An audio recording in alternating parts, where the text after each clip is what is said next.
tourism and how recovery continues to be steady, and we're still learning from each other. Now, this afternoon we will build on the insights from this morning as we explore how ASEAN countries can work together toward this goal. So to set the scene for this session, may I call on the Director of Intelligence and Marketing at Forward Keys, Mr. Olivier Ponti, to share insights on accessible and seamless travel. Let's give him a round of applause. Thank you very much. Good afternoon, everybody. I'm glad to be here.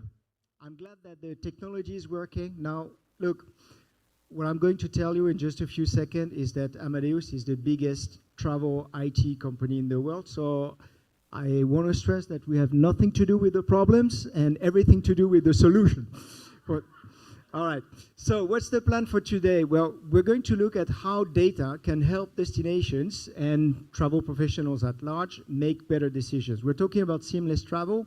What I'd like to show is how using data, you can manage to attract the visitors that you want at the moment when you need them the most, hence ensuring the best possible experience both for your destination and your business and for the visitors themselves, so that we can all enjoy balanced tourism. So before I start with the insights, just a few words about the company. I'll skip all the data you see here. I just want you to remember one figure, and that is that Amadeus is behind 50% of all travel transactions made worldwide. This means that we generate a lot of data, and this data can be used to understand what is happening in the world of travel in real time and what will happen in the future. So the data in a nutshell, especially the one I'll be using for this presentation. We'll take a look at air travel in particular. We'll look at what's happening on the supply side of the business, who's flying where, seen from an airline perspective. We'll also look at travel demand, what people search for prior to booking their trip, so travel intent, the actual travel demand, looking at the bookings. And when you start combining all this information, you realize that you are already able to understand who's booking when people will arrive, how long they stay, when they depart, and this opens a lot of new opportunities. Most importantly, when you combine all these different data sets, you're able to take a look at the future, because the booking you make today is for a trip that will take place in the future, whether that future is tomorrow or 6 months from now. As Amadeus, we're not only able to look into travel trends in real time, we can also influence those travel trends because we are present at all steps of the traveler's journey. So that makes it possible to convey the right type of message to the right audience using the right channels to influence their decision, either at the very beginning, in the middle, or even towards the end of their stay. So what does the data say? In terms of air connectivity, we're seeing global growth. The world is more and more connected, and this is particularly true in the Asia-Pacific region. We're looking at the ASEAN destinations. You can see that for all of those destinations, there is, and there will be, here we're looking at January to June of this year, an increase in terms of capacity, with Vietnam leading the way, shortly followed by the Philippines. Or here we're looking at where those planes are coming from. This is where those planes are going. So that's the evolution by country.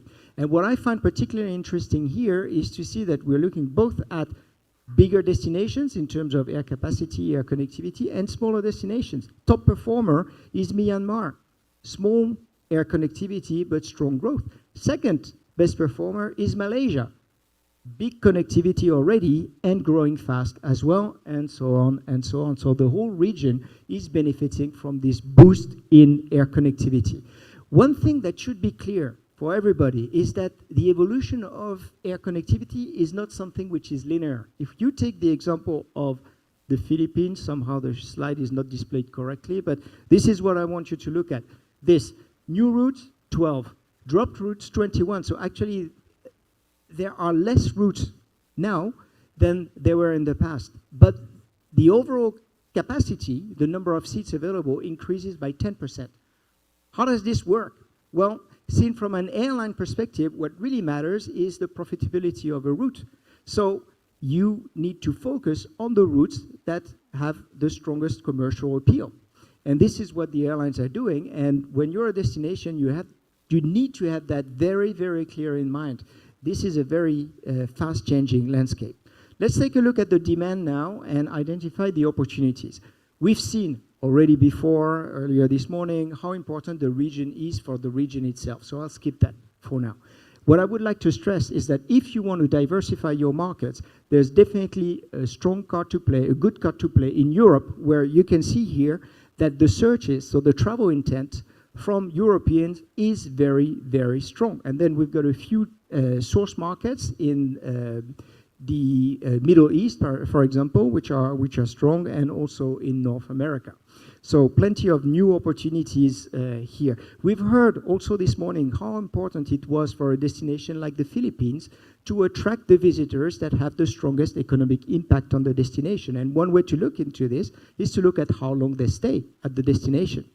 And yes, actually, the Philippines, they're quite successful at it. When you look at how they compare in terms of medium stays and long stays, what I've highlighted here, compared with the other ASEAN destinations, they're doing very, very well. And so is Thailand and Indonesia, for example.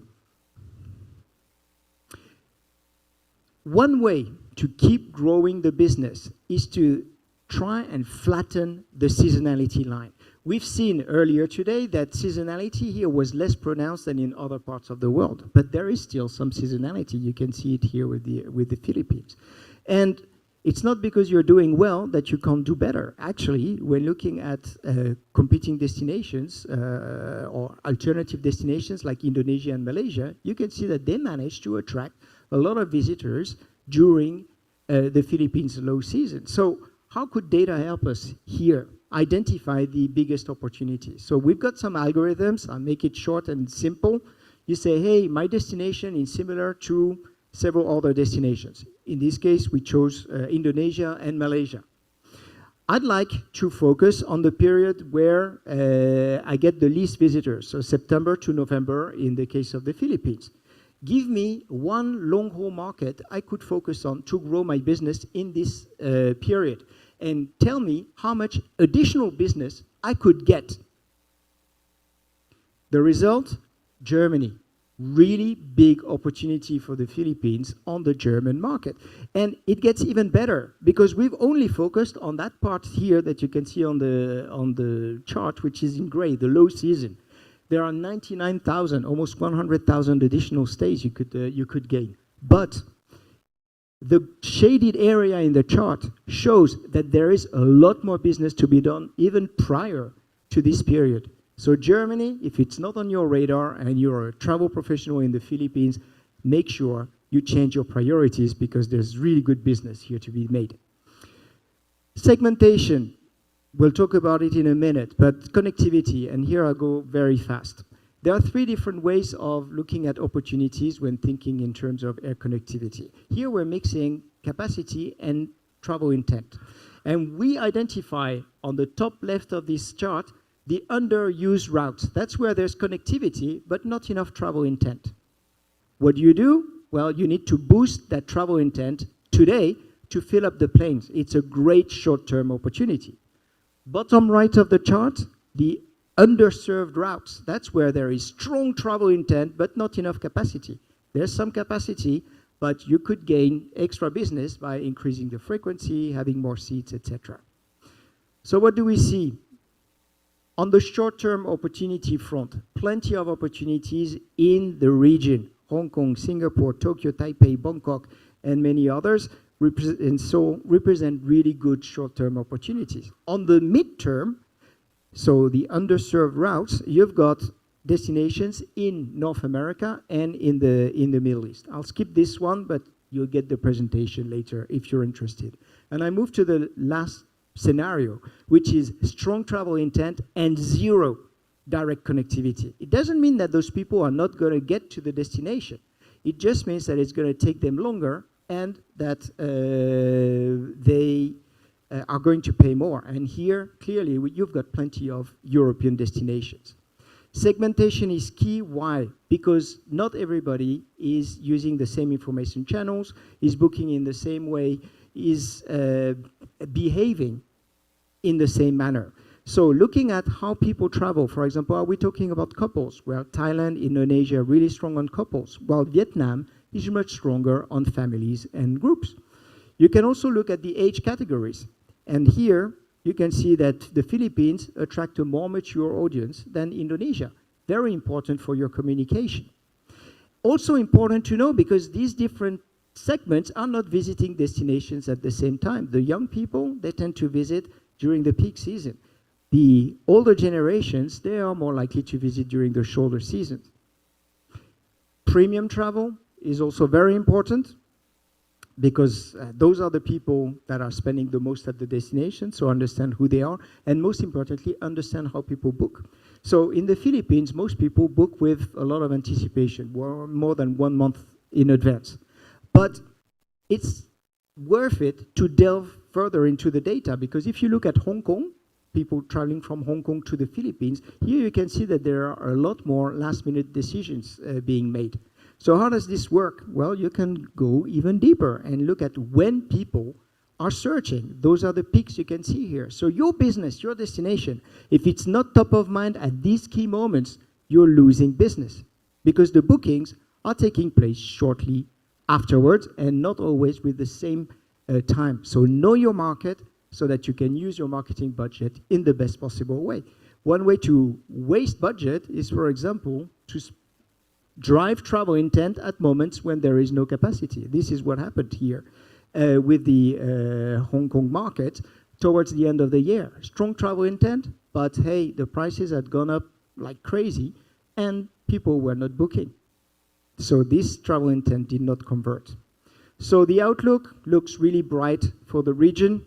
Here you're looking 6 months ahead. That's where we can see a lot of destinations in Vietnam and Malaysia set to shine with very strong travel intent and actual bookings, and a lot of secondary destinations here. And in terms of destination origin markets, you can also see that China is leading the way, Hong Kong, Australia, India, and Vietnam with significant volumes and very strong growth rates. So, key takeaways, because my time is up. I have seen you. So, air connectivity, absolutely key. Keep an eye on it. There are plenty of opportunities out there. Use data to identify those opportunities. Segment your market so that you have the right message sent to the right people at the right time. So if you don't have access to the data, get it. And I'd like to finish with this, giving you all the opportunity to get access to the data. We're ready to show you the value of the information. If you scan this QR code, thank you very much to our nice moderator and hostess. Please do scan the QR code, fill in the details regarding the destination you're interested in, and we'll be happy to follow up with a report to show you how you can make business better. And don't hesitate to have a chat with me or with two of my colleagues. Please stand up, guys. Here you are. We're here if you want to know more.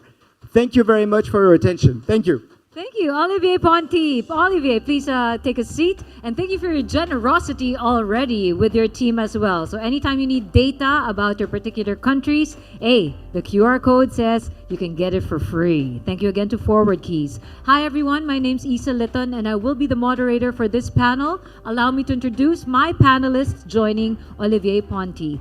First, let's bring her back on stage. The head of tourism unit of Organizations for Economic Cooperation and Development, Ms. Jane Stacy. Welcome back, Jane.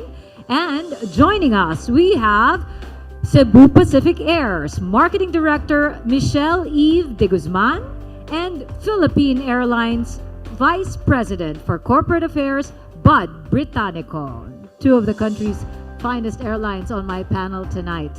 This afternoon. Hi, Michelle. Hi, Bud. Lots of information and data given there by Mr. Olivier. And first, let's turn the spotlight to my two airline panelists. Hi. What has Cebu Pacific and Philippine Airlines been up to, particularly this year for 2026 and the immediate future? Just so we know You've been busy, and share your plans. Ladies first, Michelle? Hi, good afternoon, everyone. Cebu Pacific is the largest airline in the Philippines, and over the last 30 years, we've been very focused on one simple mission, and that is to make flying accessible so that travel is not just for the few. So I'm very happy to be part of this panel because for us as a low-cost carrier, accessibility is affordability. And when it comes to ASEAN and Philippine seat capacity, Cebu Pacific has actually grown 36% more than pre-pandemic levels already. Hey, and that's more than the market, which is growing at 9%. So a lot of new routes. We actually now operate 20 direct routes between ASEAN and the Philippines. Okay. And we just announced yesterday, just in time for the ASEAN Tourism Forum, a new city pair, which is between Clark and Hanoi, Vietnam, which we will operate starting May 2. So off to a good start for the year. Yes, congratulations. Thank you. That's Cebu Pacific. What about Philippine Airlines? Bud? Thank you, Isa. Good afternoon, everyone. For Philippine Airlines, 2026 is a special year for us. We turned 85 this year. Happy 85th anniversary. The first airline in Asia. We don't look like we're 85, No. but we are 85. And the country's flagship carrier, too. Correct. Exciting year. New aircraft deliveries, growing and starting new routes. And 2026, we look forward to all the collaboration with our partners in ASEAN to make sure that travel is seamless and accessible across the region. All right. So as you see, Philippine air carriers or airlines are actually all busy and they are establishing new routes, as both have announced. Now, here's the thing. What makes a destination airline worthy? As we heard from Olivier's presentation, there's so many new destinations that are still unserved. It's not even underserved or unserved. So what makes it for you worth it that your airline will fly to that destination? Let's see the decision making first. Bud, would you like to take this first? Yes, Olivier did mention a magic word for us, demand. Demand. So there definitely has to be demand, right? There should be interest. People should be looking up certain destinations. Second letter, infrastructure. There has to be the right infrastructure. If Besides the infrastructure airports. cannot support the demand, present and future, it would be very challenging for us to even consider a route. Even if you wanted to. Yes. And last is policy.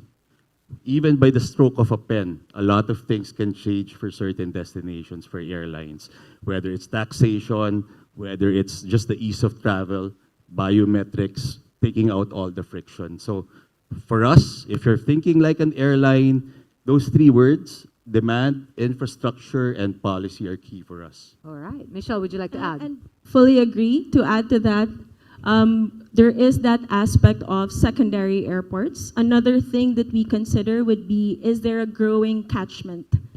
Is there improving local economy? Because when it comes to secondary airports, it really boils down to, is it a better travel experience for people? Will they have more savings because they don't have to go through unnecessary connections via primary gateways? Because so let's not those are forget, all you part don't and just parcel land of them it. in that country. Sure, there's an airport, but what about the travel from the airport to where they actually want to go?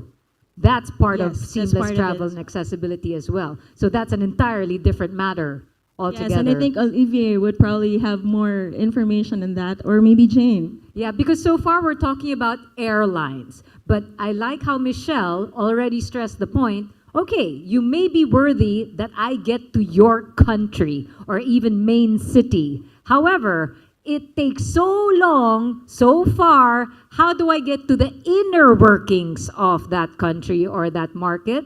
Because the infrastructure might not be there yet. Jane, would you like to pipe in? Sure, thank you. Yeah. It's not working. It's working? Yeah. It is working. So it's not just about air travel. Yes, Jane. Yes, no, and I think the aviation piece, as we all know, is a critical piece of the traveller journey, but it really is from the very first mile to the very last mile. What is the connectivity, even before the first mile, when the traveller is planning their travel, can they get the information and then throughout the entire journey? And this is something that, coming to the point that Bud made about policy being a key part of that process as well. Some of the work that we do at the OECD has highlighted, I suppose, 4 main pillars that go beyond. So maybe just to briefly mention also some of those pillars that are so key to that entire having a seamless traveller journey from start to end. Okay. One is around modernizing visa processing, border processing. Can you get a visa when you get to the border? Is it easy to pass through the border? Can you get, are you given entry into the country? Second is around deploying interoperable digital traveller identity and biometric verification. So around making that journey through the airport as seamless as possible. And not have to produce so much documents exactly. pass from one checkpoint to the other. There are some airports where you have 8 contact points where you have to show your passport, you have your identity checked. Can all of that be made much more seamless? You have the example of Dubai where it's now you have these biometric corridors where just walking through the airport, your biometrics are, and things are, your journey is facilitated. Okay. I think another area then is strengthening the multimodal connectivity. So when you linking air with land, sea, rail, road, rail transport, getting to the airport. When you get to the airport, how do you get to your destination? How do you get around the destination? And one key piece, the 4th key piece in that pillar, is the information the traveller can get. Can they access the information when they need it that help them put together all of these pieces of a journey? You have all these, we are a very fragmented sector. Yes. You have all the pieces of that traveller journey. How do you connect those through together? Digital tools are really helpful in that, but it's also sharing the information. It might also be aligning the bus schedules to the airport with the arrival of flights so that it connects on to the hotels and so forth. So having that full traveller journey perspective from a policy perspective is key also. And of course, this is all about accessible and seamless travel. So I hope that you're not just going to see this as an airline point of view, but really it's from where you come from to where it is you want to go, seamless experience. And so far, it seems so idealistic, but that's why, back to you, Jane, and maybe Olivier, could you cite some real examples that this is very much possible? Olivier? Okay. Where Great is it question, possible? but I'm Yeah. not going to answer this specific question. Why? Yeah. Okay. Let me stress one point which I think is very important. If you want to increase air connectivity to your destination, That first. you really need to see this as teamwork. Teamwork. And the team, it's everybody within the destination and the airlines. And this is why data provides a good ground of understanding. That's the first step. It's the role of the destination to help the airline identify those opportunities, show that there is some business to be made, and help the airline make those new routes viable. Yes. There are many ways to do this. I mean, at first, you need to make sure that the demand is strong enough for the route to be able to operate. And here, there are plenty of things to do in terms of marketing activities, for example. But you need to monitor the result of those efforts so that once you've managed to make a route sustainable, that it's a win-win situation both for the airline and for the destination, you need to re-affect this marketing budget that you have to routes that need that money the most. Right? So you're using the same marketing budget, but you're using it in a much, much more efficient way. And again, this is really win-win. And that's another way that we can attract investors, by the way. We're going to get to that later on. But yes, Bud. Isa, yes, I'd like to strongly support that idea. It's an entire ecosystem. You did show a slide where the destinations were less than pre-COVID, but traffic is actually growing. So that's how airlines think. We'll redeploy capacity. And after COVID, that's a big realization for airlines. It's such a tough competitive industry for us. We make a mistake, we'll have to make decisions quicker. So we reallocate budget. So that's why I promised our Cebu friends, Cebu Mactan Airport, I think Rafa, Anthony are there. They're doing such a good job here.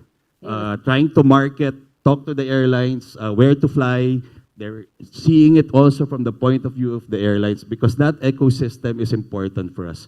For us to make it economically feasible and economically viable to start and consider new routes, there are many other things that we have to consider. And don't forget the timing of your marketing, as Olivier was saying. If you know people are already interested, you're not supposed to act then. Act before it.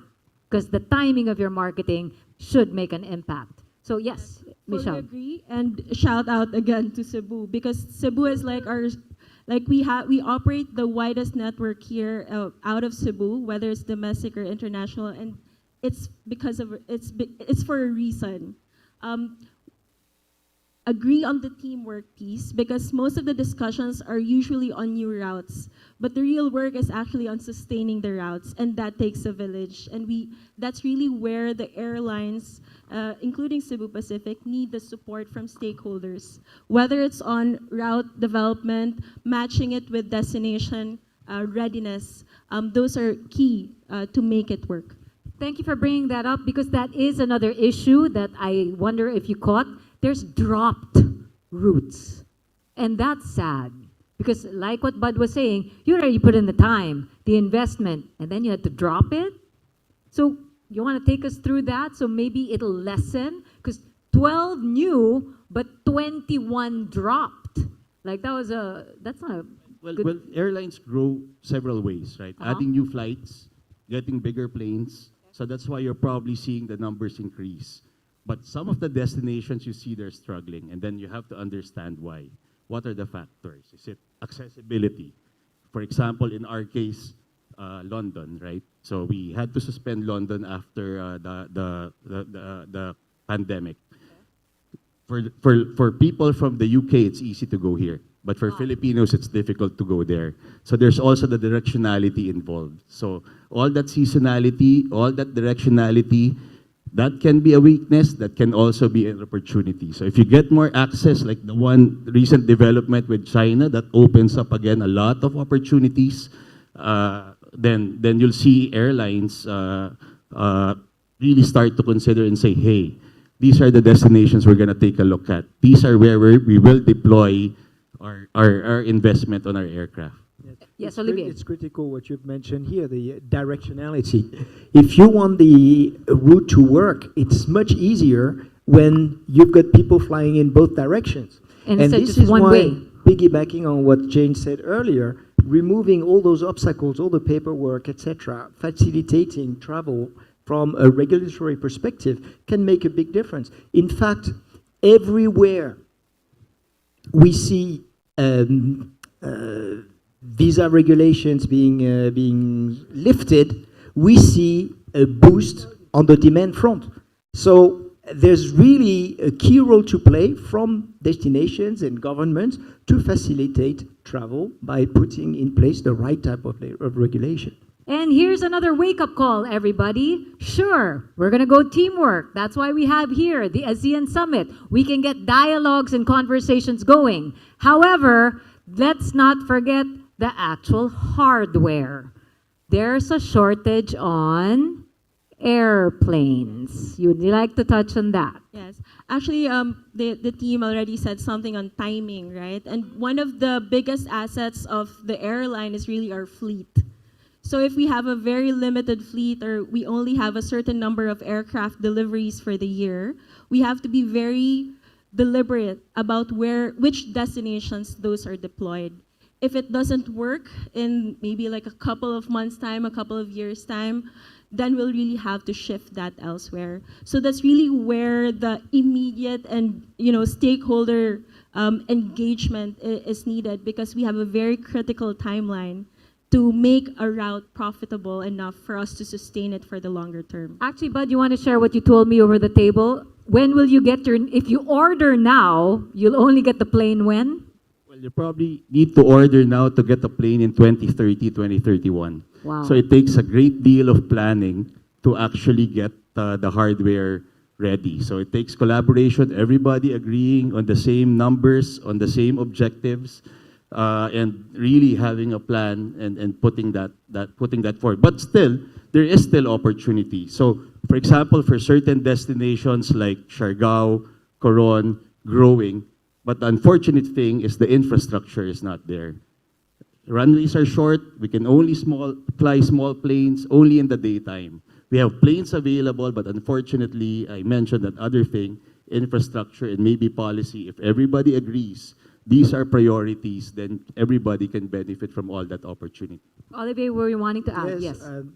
On the importance of looking into the future. There's the type of data I presented, but there's also just reading the news. I see a gentleman from India here. This is the place where people invest the most in new aircraft. I was about to go there. So you Open to really- investments. Yeah, so you really don't need, I mean, it's not rocket science. You know that India should be on your radar, of course, because even if all these airlines, the Indigo and the India Airlines and so forth, are going to have to wait to get all the aircraft they have ordered, those aircraft eventually will come. There's the population, there's growth, so of course it's a no-brainer. India should be a top priority. Besides Germany, which you gave us that slide, right? So I like how we're opening the door to investment talk, because as all of my panelists have said, opportunity is here. And if it's one thing you want to be able to have the conversation with potential investors, is to really show data that this is not quite a risk, but it's something you should take advantage of. So again, maybe back to Jane, how to make this all work? Because we've been talking about networks, hardware, partnerships. How do we make that step forward work? Jane? So I think unlocking that opportunity, we in tourism, we tend to look at things from, I want to develop this market, and we have our tourism strategy. It's so we fragmented. have our tourism plan. We're looking at, I think what's been clear from what we've been hearing is how complex the aviation sector is, how complex route development is, and it's not just about, I want a tourist coming from there, it's about where are people going back, it's about business, it's about leisure, there's so many elements. It's the long-term infrastructure planning that we need, and then we've such a short time to prove that routes can work. It's balancing this. So I think where we have a real gap still is tourism speaking with transport, really at businesses in terms of the short term to the long term, having that strategic discussion. When we talk about tourism planning, are we engaging in transport planning?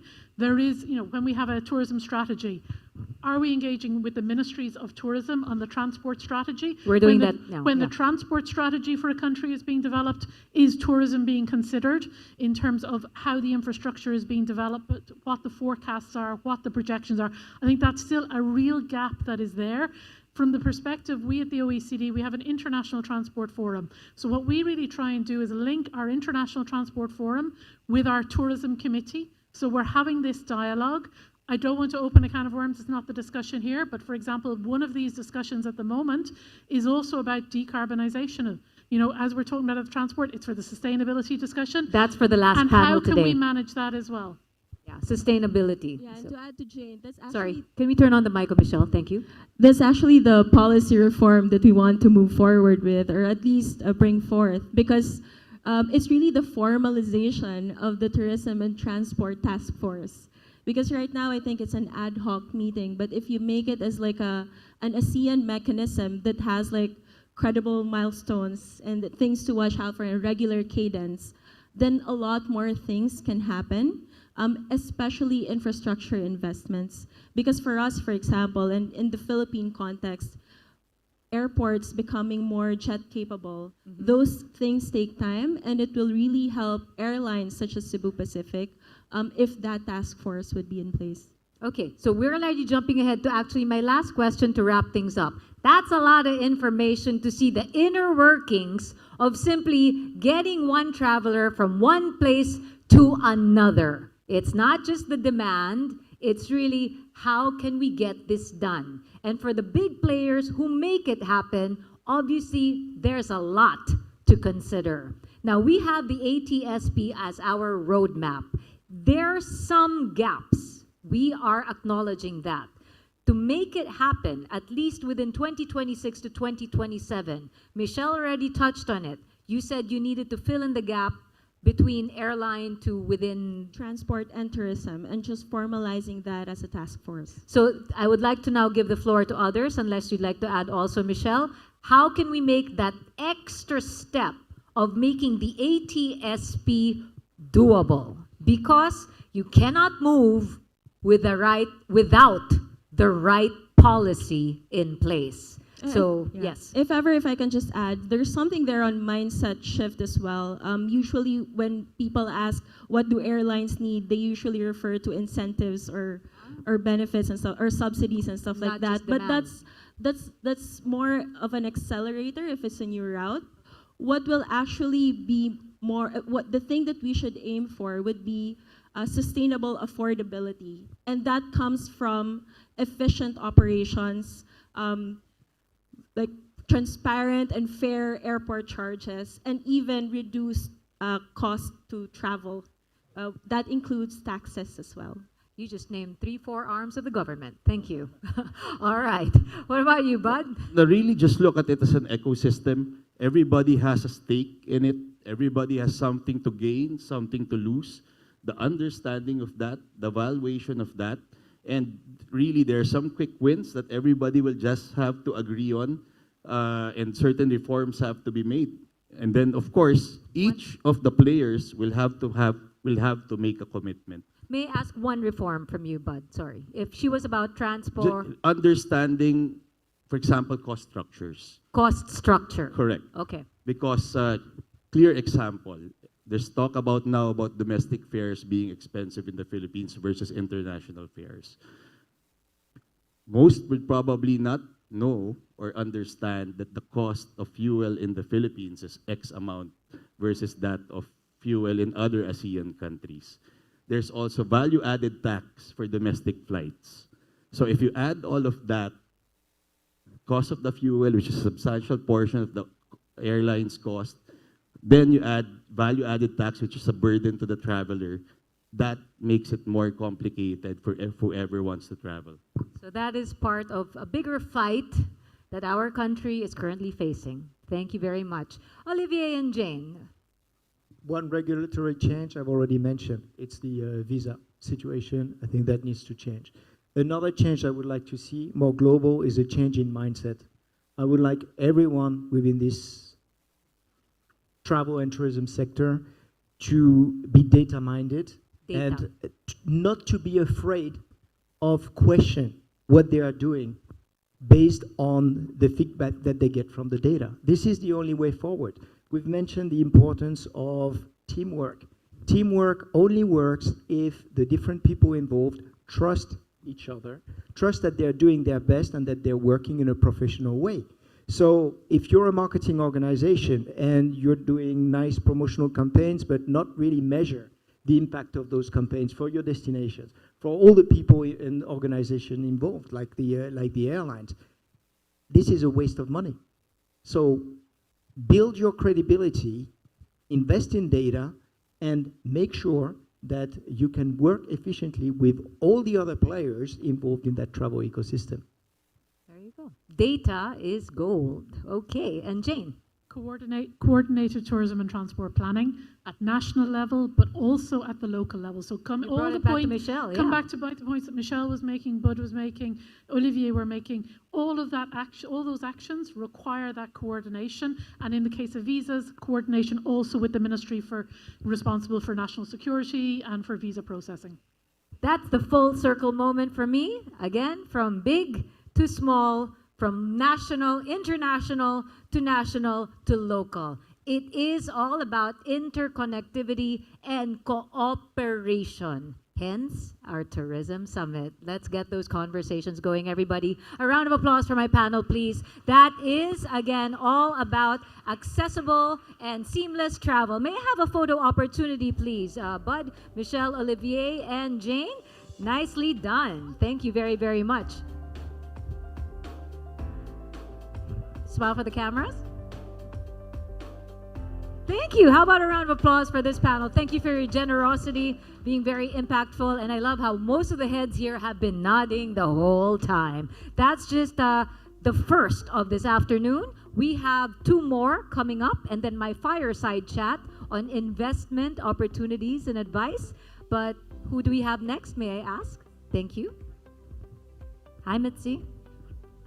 Thank you very much, Isa. Yes, you're right. Thank you for moderating and guiding us through this conversation so animatedly. We learned a lot, and it's good to get our heads around accessible travel, as there's a great World Economic Forum report that talks about the ecosystem approach. And as we've heard, tourism is really a system of systems. So we really have to, as we heard from our panelists, use the holistic approach. Now, to move on to our next discussion for this afternoon and to set the stage to get our heads around another topic, digital tourism, product and market diversification, may I invite here to the stage Romy Luangville from ADB's Tourism Study Team for a brief presentation. Hi, Romy.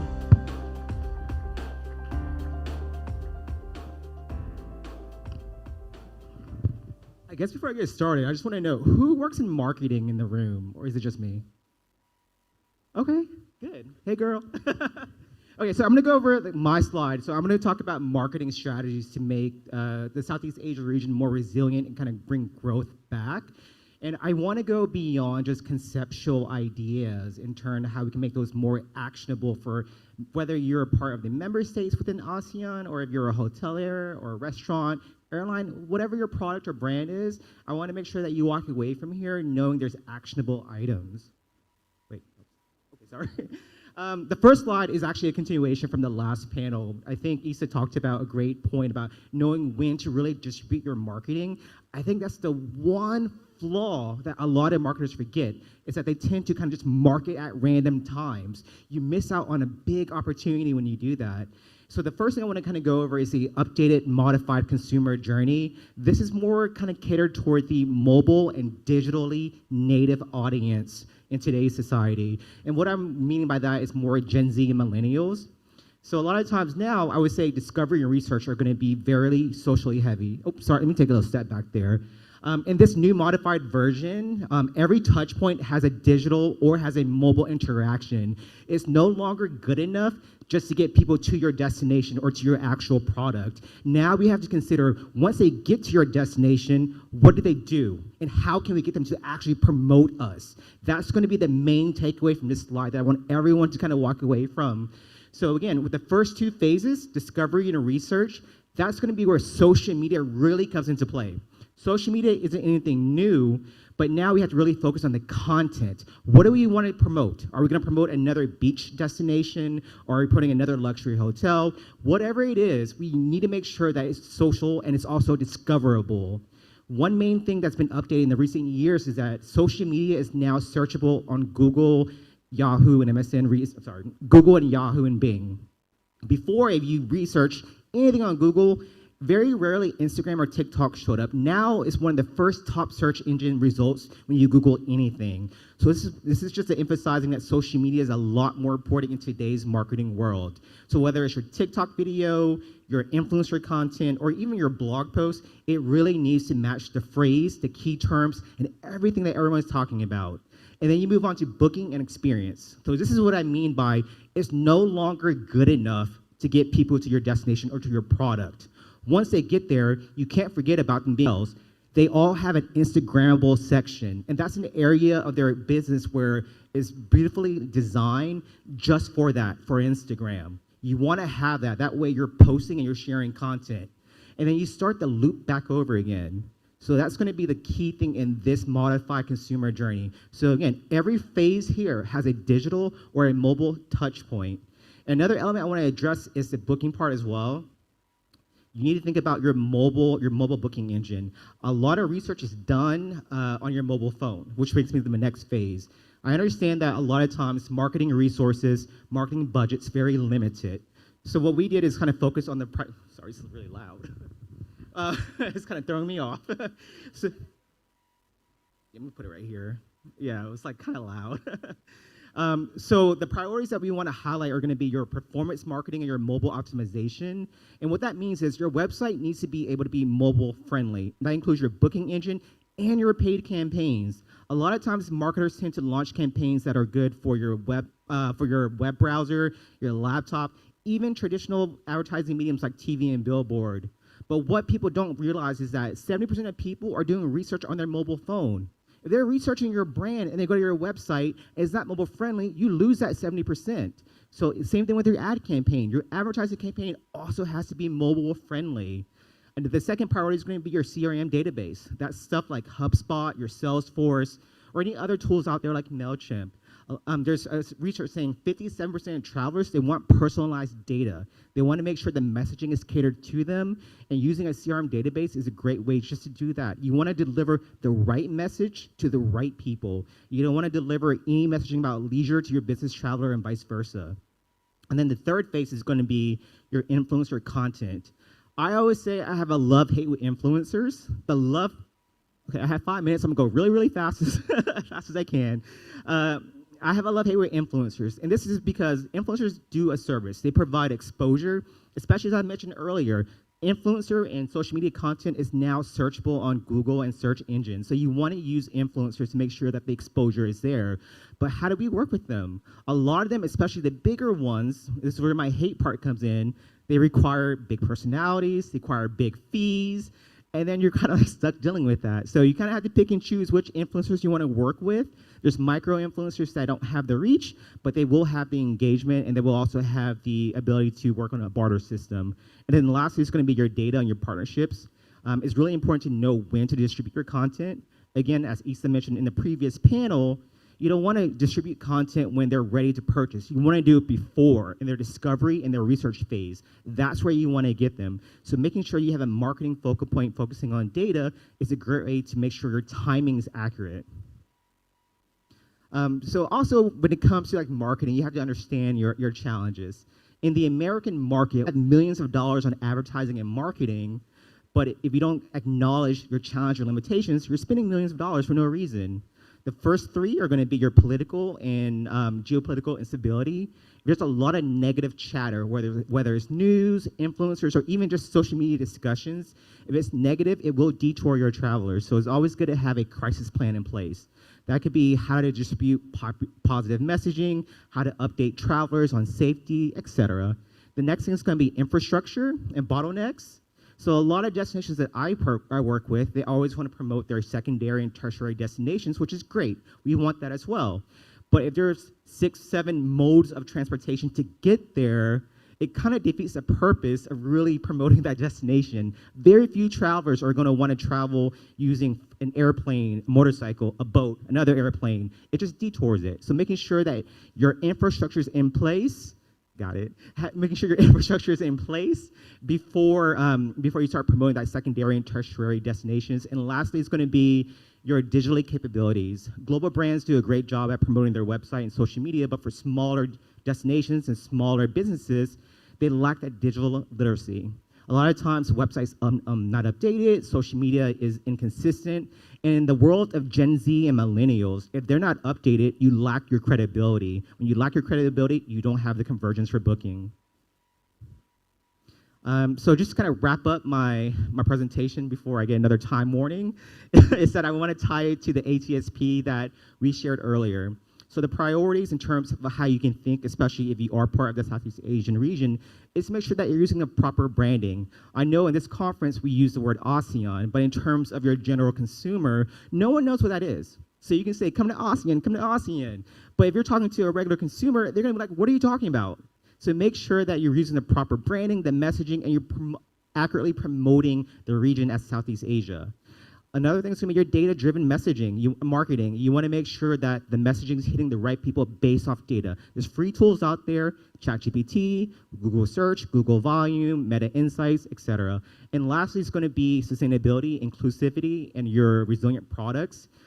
Before I get into this, I do want to have a caveat saying that I'm not necessarily saying this is the only topics you want to focus on, but we're saying for this particular plan, this is what we identified as trending. It's been increasing every year, and we see people talking about eco in the future. So As I said earlier, if people are researching eco-sustainability and your product isn't showing up, you don't exist. And unfortunately, that's the truth. You have to exist in social conversations. You can have $1 million ad budget, but if no one's talking about you on social media, if people can't find you on your Google search engines, you don't matter to them. And that's unfortunately the truth. So it's making sure that these trending topics, which are going to be your sustainability, it's incorporated as a content pillar in your marketing. That could be diversifying your eco-friendly travel experiences in your blog posts, your newsletter, your social content, working with influencers, and just making sure that it is searchable. Because at the end of the day, you want your people to find and discover your actual product, your destination, and you want people to experience it. And then also you want to encourage them to share their experiences, going back to the modified consumer journey I mentioned earlier. So that wraps it up before I get another notification. No. Thank you. A round of applause for Romy. Romy, will you be joining us for the panel? I can. Yeah, you can. Just so you can pipe in, because I'm sure you have a lot more data right over there. I got a little worried with the little time limit. So. Okay, I'll let you catch your breath, but please do take a seat over there. And Olivier would like to take his laptop, because we already got the QR code. Everybody got the QR code from Olivier? That's free data from Forward Keys. But for now, allow me to introduce the panelists for my next high-level panel, which will focus on digital innovation and product and market diversification in tourism. So yes, if you're not searchable, if we can't find you, you don't exist. That's pretty much what Romy was saying over there. Romy will be joined by 3 lovely ladies. First, from Adventure Travel Trade Association, we have their regional director, Hannah Pearson. Hi, Hannah. We also have from Airbnb, head of Southeast Asia Public Policy, Shanta Arul. Hi, Shanta. And finally, from Klook, Philippines, we have the General Manager, Michelle Ho. Hi, Michelle. Ladies, please take a seat. Join me in Romy. And again, this is digital innovation and product and market diversification in tourism. So far, we've talked about, connections, how to do collaborations, how to get people from one place to the other. But this time, how do we find out what exists out there? If we want to experience travel, where do we go? So that's exactly what Romy was talking about. So I wonder if you know your market at this point. So if my first question from my previous panel was, where are you? What are you up to? For Shanta and Michelle first, what tourism products or experiences in Southeast Asia, not ASEAN, have you noticed are showing the strongest growth and demand? So tourism products or experiences. Let's get to know, what are people looking for in Southeast Asia? So Michelle first, maybe? Yeah, first of all, thank you for having me. For the benefit of everyone in the room, Klook is Asia's leading travel and experiences platform. To date, we have over 500,000 quality experiences ranging from attractions, tours, activities, and it's an interesting time for us as we continue to expand, not just in the ASEAN, but also in the Philippines. So a few things that Romy actually had brought up was the importance of social discovery, and as an experiences platform, it is important, in fact, a non-negotiable for us to really expand our social media presence. And so being able to partner with content creators, for example, and allowing that discoverability to shine for emerging destinations is one thing that we're really looking into for the next few years to come. And not to mention, just a few months ago, we had an agreement signed with the Department of Tourism and advancing digitalization and also the creation of new products in the Philippines for both Filipinos and foreign travelers. For secondary and tertiary destinations as well. That's right. You were telling me that. So thank you and congratulations on that. You had a big year ahead of you. But I wonder again, what new products and destinations that when we see something, hey, I'm into that, I want to try that in Southeast Asia, have you seen are getting picked up? You know, we attract a lot of young travelers these days, and for them, half of our travelers, when you ask them in terms of what destinations or experiences they're looking at, the intent, or rather what kind of immersive experiences really matter to them. So for the Philippines, for example, we're seeing the rise of Sikihor, for example, or other land-based travel that is beyond the usual, beyond the mainstream activities that they're seeing.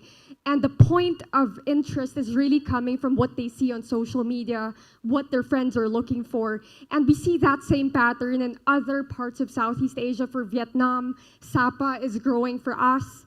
Sun World activities like Bana Hills, is gaining a lot of popularity. And in Thailand, for example, the elephant camps also do very Immersive well. experiences. Okay, cool. Immersive. How about Shanta? What have you been noticing when people book via Airbnb, correct? Yeah. Hi. It's- 'Cause what do they it's wanna good to do? Yeah, it's great to be here. And just to introduce Airbnb for those who are not familiar, we're a global platform that enables individuals to share their homes or unique spaces with travelers from around the world.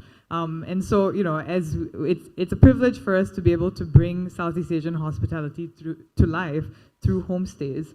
One of the things that we've also started expanding into is experiences and services.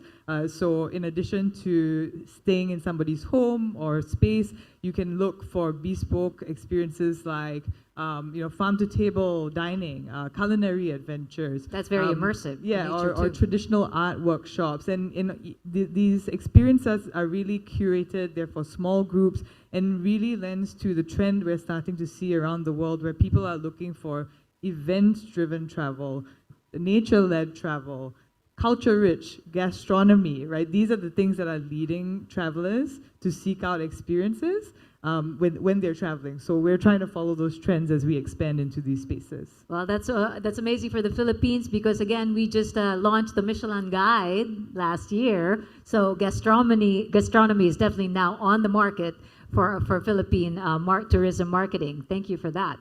Immersive. How about Hannah? How do you see your market from your experience? Because it's adventure travel for you. I'm curious, what are people into now when they say, hey, that looks like fun, I want to book that? What have you seen are gaining popularity? Yeah, I mean, first of all, let me maybe define how we at Adventure Travel Trade Associations see what adventure is, right? Because adventure can mean lots of different things for lots of different people. So for us at the ATTA, we see adventure having 3 different components. So activity, nature, and culture. And then in the heart of that, that's adventure. So adventure travel doesn't have to be Jumping off a cliff Yeah, or going exactly. diving? Yeah, it No. can totally be those things if you want to do, if you're into that. It could equally be going for an e-bike tour in the city. It could be going for a gastronomy tour, going taste local cuisine, engaging with indigenous cultures, right? So it's super broad. Yeah. Or just walking around a city. Yeah, absolutely. You've got that culture, you've got that activity because you're walking, right? And it's very immersive. So to your point, there's that. I mean, what we see in general, and we have research every year, top activities for adventure travel in Asia, and we don't have it granular to Southeast Asia, but in Asia generally, culture is always number 1. And I always think that that's kind of Asia's secret sauce when it comes to adventure. Because we're so rich in culture. So rich in culture and so different. And Yes. typically a lot, and this is something I want to break, but a lot of adventure travelers do typically come from Western countries. And so when they are coming to Asia, it is just so different to their everyday, that everything is kind of an adventure in that context, right? So I think that that's what makes adventure travel in Asia, in Southeast Asia, so special. Nice. Romy, you want to pipe in? So you were saying like how everything should be personalized, how really you should have that it's not just USP, unique selling proposition. When you kept saying you needed to talk to me because I'm the person who's unlike everybody else. You have to have that feel when you keep talking about destinations and activities. After hearing from the 3 ladies, they're pretty much on the right track, yes? Yeah, I agree with my fellow panelists here, and I feel good. I can take my time now. Yeah. Yeah, I actually agree with my fellow panelists here. I think in a lot of our research, when we want to customize messaging, it's all about the data. We use tools like ClueUp, which is advertising. It targets people based off their behavior on social media. For example, if you watch a YouTube video about cooking, we know you as that consumer, you're going to be interested in gastronomy tourism. If you're watching a video about cliff diving, for example, we know, oh, you're an adventurer. And there are tools that we use like MailChimp. We really customize it using AI to make sure that if we are targeting our adventure or a soft travel or a gastronomy, AI tools like MailChimp that's integrated, it changes our copy. I shouldn't be saying that.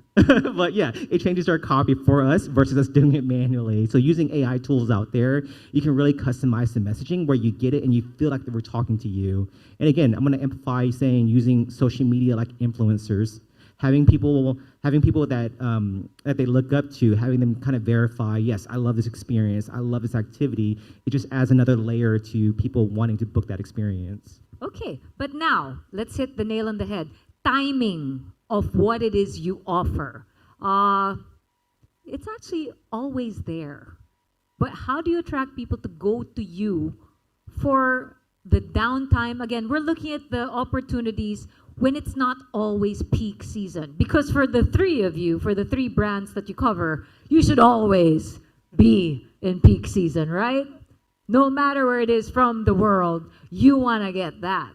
So would you like to talk about timing? Because we are promoting marketing here, diversifying what it is you have to offer. But that's really one of the key highlights, I think, that we learned today.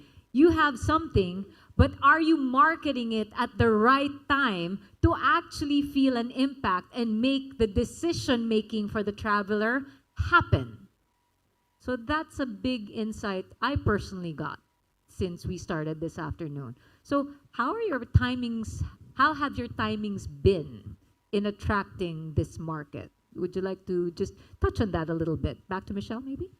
I think one thing that we're starting to realize is the market is very dynamic. And by that, I mean because people consume media and information across different touch points, we have to be able to understand the signals that we're seeing online. So conversations on Reddit, conversations on Instagram help us determine what people are talking about, where people are going next. Because I think if we think back, 10 years ago, 20 years ago, golden seasons of travel, usually summer and Christmas, especially for Filipinos. But we're starting to see that, maybe because of price, they are considering traveling during off-peak season, and that allows us to sell other destinations off-peak.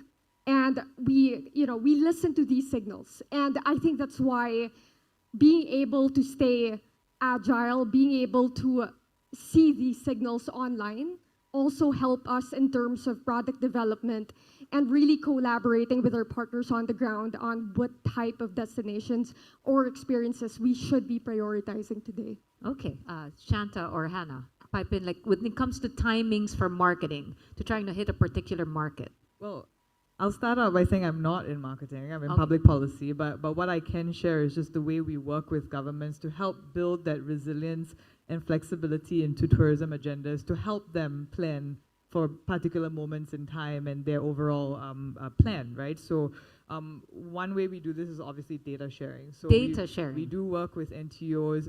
For example, the Tourism Authority of Thailand or Tourism Malaysia, we have MOUs with them where we share aggregate data so that it helps them with their managing their sort of travel agenda over the year and scale up or scale down activities and accommodation types.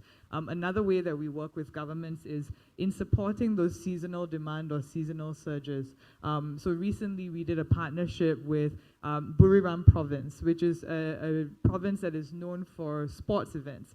It's not got a lot of accommodation options in the city, and so we worked with the Chang International Circuit to support hosts and training hosts to open up their homes through Airbnb to meet those surges in demand, and also work with hosts to help them with guidebooks to open up Buriram province beyond just the events that people come for and tell them, what else can you do in this region? Can you explore local restaurants, local neighborhoods, and expand that tourism potential? So those are some of the things that we do to support governments in that goal. And I think that's one of the things we can ask when it comes to data to help and data to back up certain proposals.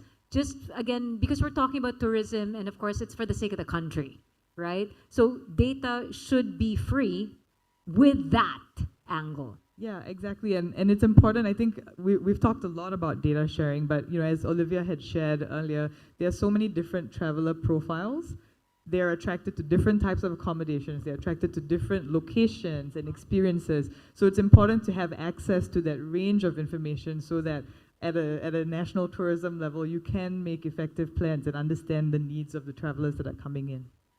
A little bit on timing, Hannah. Yeah. Yeah, if I can add on to that, not necessarily from the marketing perspective, because again, I'm not a marketer, right? But more from policy and what adventure travel can do in terms of seasonality. Okay. So adventure travelers typically like to travel off-season, and that's perfect for destinations who want to extend that season, right? I mean, UN Tourism was showing the data that, yes, ASEAN has slightly less seasonality than other parts of the world, right? He said it's a little bit more balanced. But there are still times you want to go and times you don't. And I think the Cambodia tourism minister was talking here this morning about the green season, right? And how they're trying to rephrase that to be a really attractive time. And adventure or ecotourism is one of these ways to also extend that season. Because by their nature, they are more hardy. They aren't put off by the weather. And that kind of makes that season a little bit longer. Well, here's the thing I'm picking up, though, from everyone here. It takes a lot of work to invite and even show what it is your destination has to offer. It's not just getting people there to talk about it.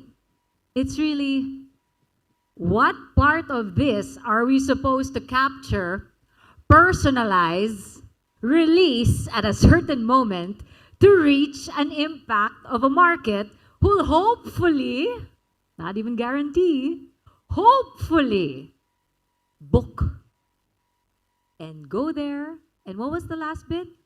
To also promote once you get there. Right? And that's what this panel is all about. It's its own struggle. It's got its own struggles for sure. It takes a lot of work to produce content.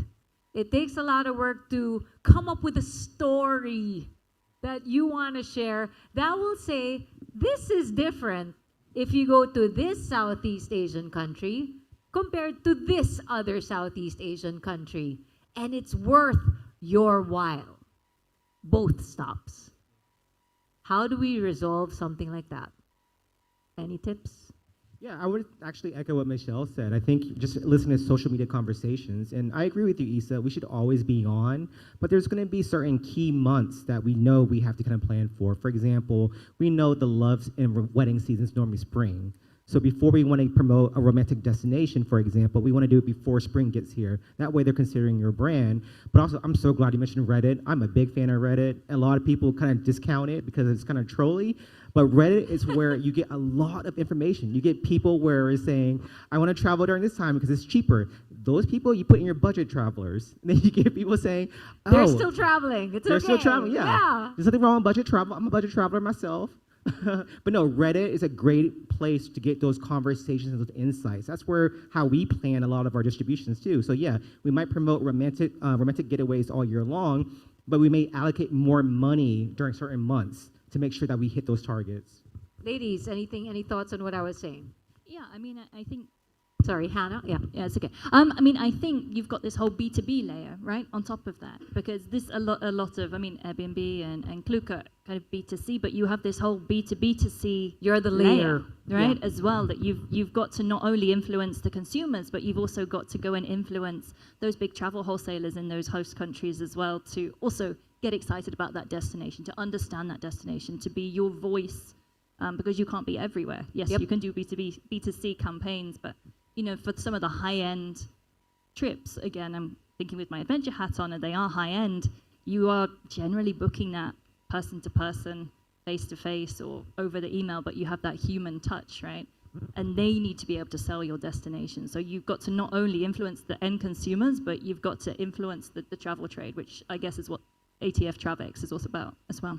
Okay, I want to still be on the side of the traveler. I'm going to quote the Thailand minister earlier, how he would like travelers to be happy and safe.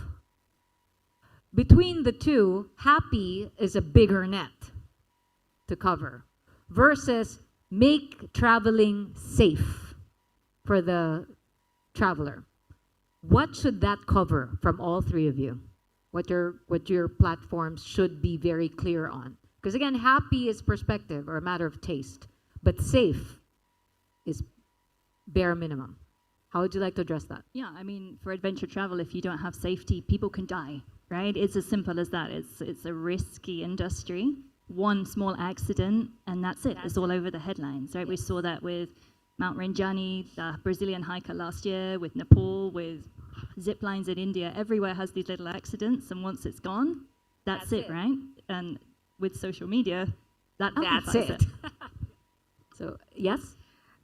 Well, for Kluk, our mission really is to bring joy. In fact, not just connecting people with quality experiences, it's really to make people happy. So a few things, the way that we approach it is really in terms of quality experiences. So not for a lot of our operators, it doesn't mean that because they're already in Kluk, they get to benefit from the hundreds and millions of travelers that we have. We still assess them. So the quality of reviews, for example, we keep an eye out on what are people saying about this operator that we partner with to make sure how do we make it better just for our consumers. And second is on safety. And I think this is why we partner as well with the LGUs, with the tourism boards, because there is a feedback loop required, especially for emerging destinations.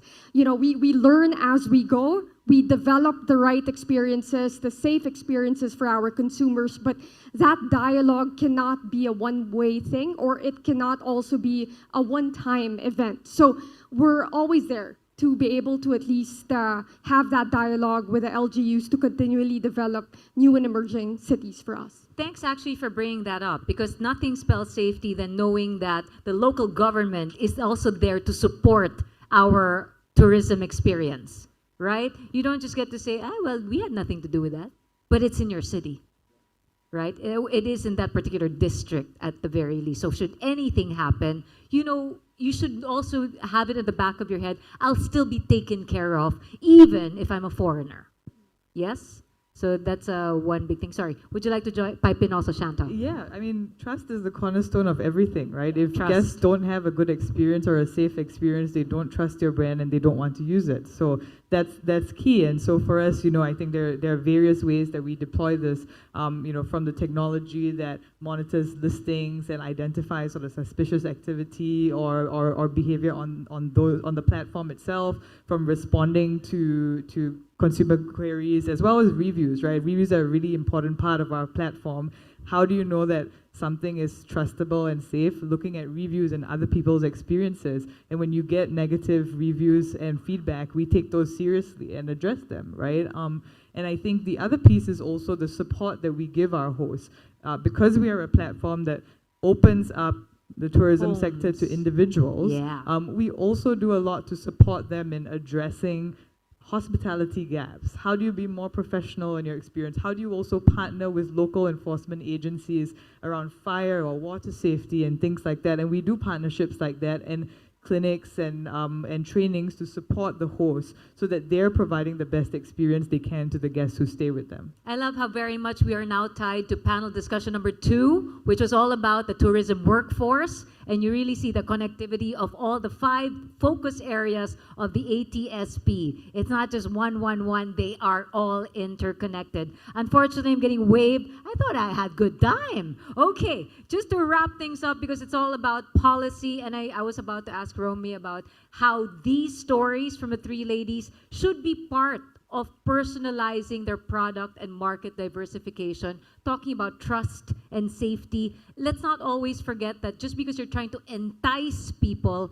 it's not all about pressing on the excitement buttons. It's also really learning to earn that sense of you're safe, you can trust, and you can be part of this community, that you're not necessarily an outsider, right? And that's just another angle that people should consider. Now, to wrap things up, yes, thank you very much. Okay, to wrap things up, again, how to make it happen. ATSP has some areas of improvement, and because you are already there getting things done, what about for 2026 to 2027, so that you can also say, hey, I am abiding and I am part of the implementation of the ATSP by doing this. How can you say I'm implementing it already? Michelle. Well, for us, the first step is digitalization. So being at the forefront and advancing tourism and digitalization for our small business owners and operators on the ground. Second is social discoverability. So being able to You need to be seen, discoverable, Googleable. Is there a way? Precisely. So, we're really investing, doubling down on the content creators that we work with. We have over 3,000 in the Philippines and even more globally. So I think that's one thing that we're doing. Thank you. Chantal. I think we've been really focused on community-driven sustainable travel, right? When with Airbnb, the individual gets to participate in the tourism sector, and the individual host is the biggest beneficiary of that revenue. It supports their families, it helps them pay for their homes, and we see that as a form of sustainability, and it also in sort of transferring traveling to not just the hotspots, but to secondary destinations and support travel dispersal. And I would just like to hop on that before Hannah for the final say. The other angle I was not able to cover because I got waved the wrap-up sign. It's one thing to invite people to these destinations, especially the far-flung ones or the secondary, tertiary. But the respect for community once you get to that destination is another conversation. Again, you are living, traveling, visiting that destination, and it should still be okay once you leave it. So that was just a part of the conversation. Unfortunately, we weren't able to touch on right now. But for now, Hannah? Yeah, maybe I'll just echo that. Oh, thank you. You both kind of triggered that. But I mean, I think for adventure travel, it's about, again, for one, leaving the destination better, but it's rethinking the whole tourism paradigm anyway, right? Often we try to make the destination fit the tourist. Actually, it shouldn't be that way, right? We should be getting the tourist that the destination needs. So it's really trying to rethink that, and that when tourists are here, they're guests, right? They're guests in your country. Thank you. Thanks for that. Romy, any last bits? Yeah, I'll just conclude by saying, in addition to content creators, working and having great relationships with local media, international media as well, just because they do provide another level of credibility when they talk about safety and happiness and even hidden gems in your destination. Think bigger picture. We're talking about exactly. personalized stories for your platforms, but be aligned with a bigger network and picture, just like ASEAN. And with that said, a round of applause for my panelists. Sorry, I thought we were really doing good time, but apparently we weren't. You deserve a coffee break, and it's only 10 minutes. 10-minute coffee break. It's right out there. Don't go any further. In 10 minutes, we resume. Stick around till the end for my fireside chat with ADB. All about incentives, possible investment opportunities. For now, enjoy your coffee. To my dear panel, let's have a photo opportunity. Hannah, Jeremy. Thanks, everybody. Enjoy your coffee. We resume in 10 minutes.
asking everyone to please come into the ballroom. You can bring your snacks as we go into the last portion of our discussions today.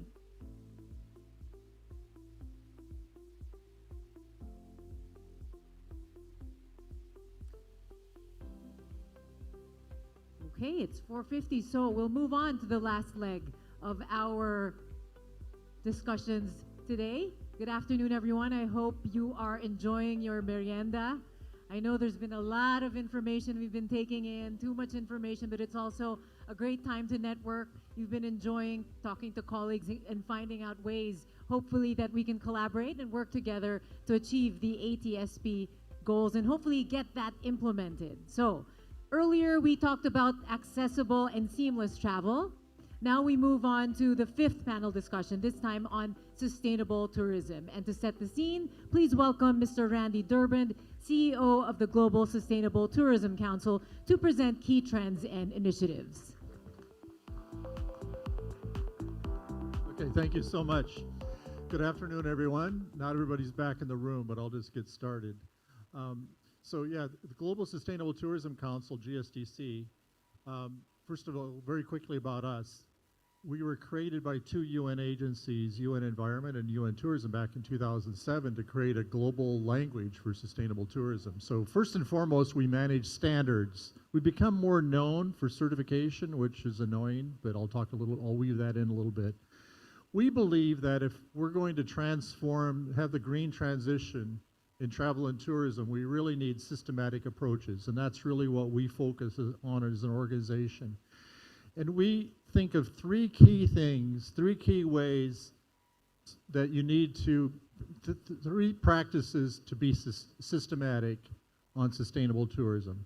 You need to be clear on what it is you're talking about. What are the criteria we mean? That's what we were created for, to create a common language with our standards, which, by the way, were based on the SDGs, and that's foundational. Secondly, you need to be able to measure and report. And thirdly, some kind of verification system. So the criteria, what it is we're talking about. Secondly, how to measure and report. And thirdly, how to verify, both for yourself to benchmark how you're doing on self-assessment tools, internal audits, but also external reporting and certification and so forth. I don't have slides, in part because on the bit about measurement and data, I'm not going to present data because I'm going to talk about how bad the data is lacking in sustainable tourism in the world and what we might do about it. So let's think about solutions to why we have so little data. Why don't we have much data? There's a couple of core reasons. Measurement and reporting are just sort of all over the map. We lack open source measurement tools in travel and tourism. Earlier this morning, I heard somebody say data is gold and consultants charge a lot of money for it. That's a problem. We have very little open source data. What we do have is largely in hospitality. The World Sustainable Hospitality Alliance has their carbon measurement initiative. That's available free of charge, but it needs to be modulated for national programs of how you measure energy. So each ASEAN country should be able to make sure that that measurement tool works for their national system. That's one thing. So we don't have low cost or free of charge tools. We have a few in hospitality. We need a lot more, and that's not even really helping all their subsectors of car hire or tour operators, land transport, etc. So what we do have is largely in hospitality, and it's tremendously lacking. Another thing is we just don't have the skills to measure and report. Travel and tourism is all about experience and service. We don't hire people to sit at a spreadsheet and do data collection and data analysis. We hire people to take good care of our customer. So it's not a skill set. We have to develop that as a skill set. Where we do have some data, though, is about carbon. We believe passionately that sustainability is this broad piece. You heard our friend Javier this morning talk about the three pillars of sustainability: economy, social, and environment. We have those three pillars. We actually have 4 pillars in all of our standards. A fourth is governance and management. And why do we have that? because if sustainability and the green transition for all aspects of our daily life and economy were easier, we'd be a lot further along than we are. It's difficult, and we need rules for human transition, and so we have to have governance and management transition. So what we are doing well, though, not well, but better than others, is at least on carbon. But even there, because we don't have the common language and the common measurement tools, even carbon gets measured in different ways. Several years ago, somebody at Hilton told me, Randy, we can't really do so well on holistic as much as we want, because on carbon alone, we're just completely bogged down with our team at the mighty Hilton with a staff on sustainability. She said, I think we measure carbon 9 different ways. We report to the EU one way, to the US government another way, and our shareholders another way, and all these myriad things. So just even on carbon alone, we can't agree on how to do it. So we've got all these obstacles. But where there is some hope is that more and more businesses are seeing the need that we really have to focus on that and create sustainable management systems. And one really good example of that here in some ASEAN countries, especially some Singapore-based hotel businesses, where they have developed or acquired systems of measurement or reporting at the property level. You know, we call that a sustainable management system. Ascot Hotels, a Singapore company, for example, let me just give you an example of a good case. They have 1,000+ properties, including a Citadines hotel just a few kilometers away from here that's certified to our program. So each of their 1,000 hotels, they're pushing them to report on sustainability according to our standard. That helps them in more common ESG reporting. And then if they, at some point down the line, want to get certified, the audit is so much easier because the data is all managed and spit out in a cohesive way. And that really works well. So they built that internally. So that's really what it takes. So data's not very good. We need to do better on measurement tools. We need to do better on skills to get it. Some of the trends that we're seeing in sustainable tourism generally, all three of these topics of data, trends, and initiatives are enormous topics. So this is why I don't have slides too. It's like, oh, we'll just talk about a few key things that we see in our work. We're active in 100+ countries, including most ASEAN countries. So it's a very kind of global perspective. So what do we see in terms of trends of sustainable tourism? I would say we're finally seeing more of a shift from talk to action. There's still too many people talking only and not doing a lot of action, but we are seeing a lot more action these days. And there is a new appreciation for common languages. Businesses are looking at greenhouse gas emissions, they're looking at water, they're looking at waste, looking at plastic reduction, looking at food waste production. And this is an interesting topic, food waste production. Food waste is the third largest contributor to greenhouse gases on the planet. After the identifiable greenhouse gases, the largest identifiable thing is the entire US economy. The second is the entire Chinese economy, and food waste comes as number 3 to the entire US and Chinese economies as identifiable elements of greenhouse gases. Isn't that amazing? Because when food is produced, it takes all this carbon for tractors and, you know, and then all this stuff, the fertilizers, all produce all the inputs. And what goes to waste, if it goes into a landfill, it produces methane, which is even more harmful. So it's really quite remarkable. One really exciting success story, though, is that we're seeing more and more hotels with their breakfast buffets and so forth finding ways to reduce that food waste. Hilton did a program in the Middle East where they got all of their hotels in the Middle East to work on food waste. They had a 61% reduction in greenhouse gases from food waste and cost reduction, because it's almost a direct correlation. So that's one area that you can really see some improvement. So that's exciting. So a few good things going on in businesses. I would say that aviation is sort of the Achilles heel of travel and tourism in terms of sustainability. Travel and tourism, we know, is 10% of global GDP and about 10 or 11% of jobs. But it's only 8% of greenhouse gas emissions. But aviation is visible. And so we get some criticism for flying. And that's why I call it the Achilles heel of travel and tourism. That's not going to go away. aviation is decades away, a long ways away from clean fuel. We're moving very slowly on that. But it's a relatively small portion of it, but it's so visible. The point I want to make there is that because aviation will kind of remain dirty energy for a little while, and it's so visible that people will talk about it, that's a problem for travel and tourism. So as more and more society is concerned about climate change and other aspects of sustainability, there's aviation that'll be talked about. That makes it an imperative to be cleaner and greener on land and water, because we can. Yesterday, we have the technology, we have the know-how to be super green on land and water. So we want to get there sooner, and I think that's a way a destination can distinguish itself too, is come here and we're super green. Another trend we're seeing is some regulation, especially in the European Union. And interestingly, where we do typically see regulation on sustainability around the world, it usually relates to environmental aspects. But in the European Union right now, they're talking about consumer protection of how you talk about sustainability. So that's all very interesting.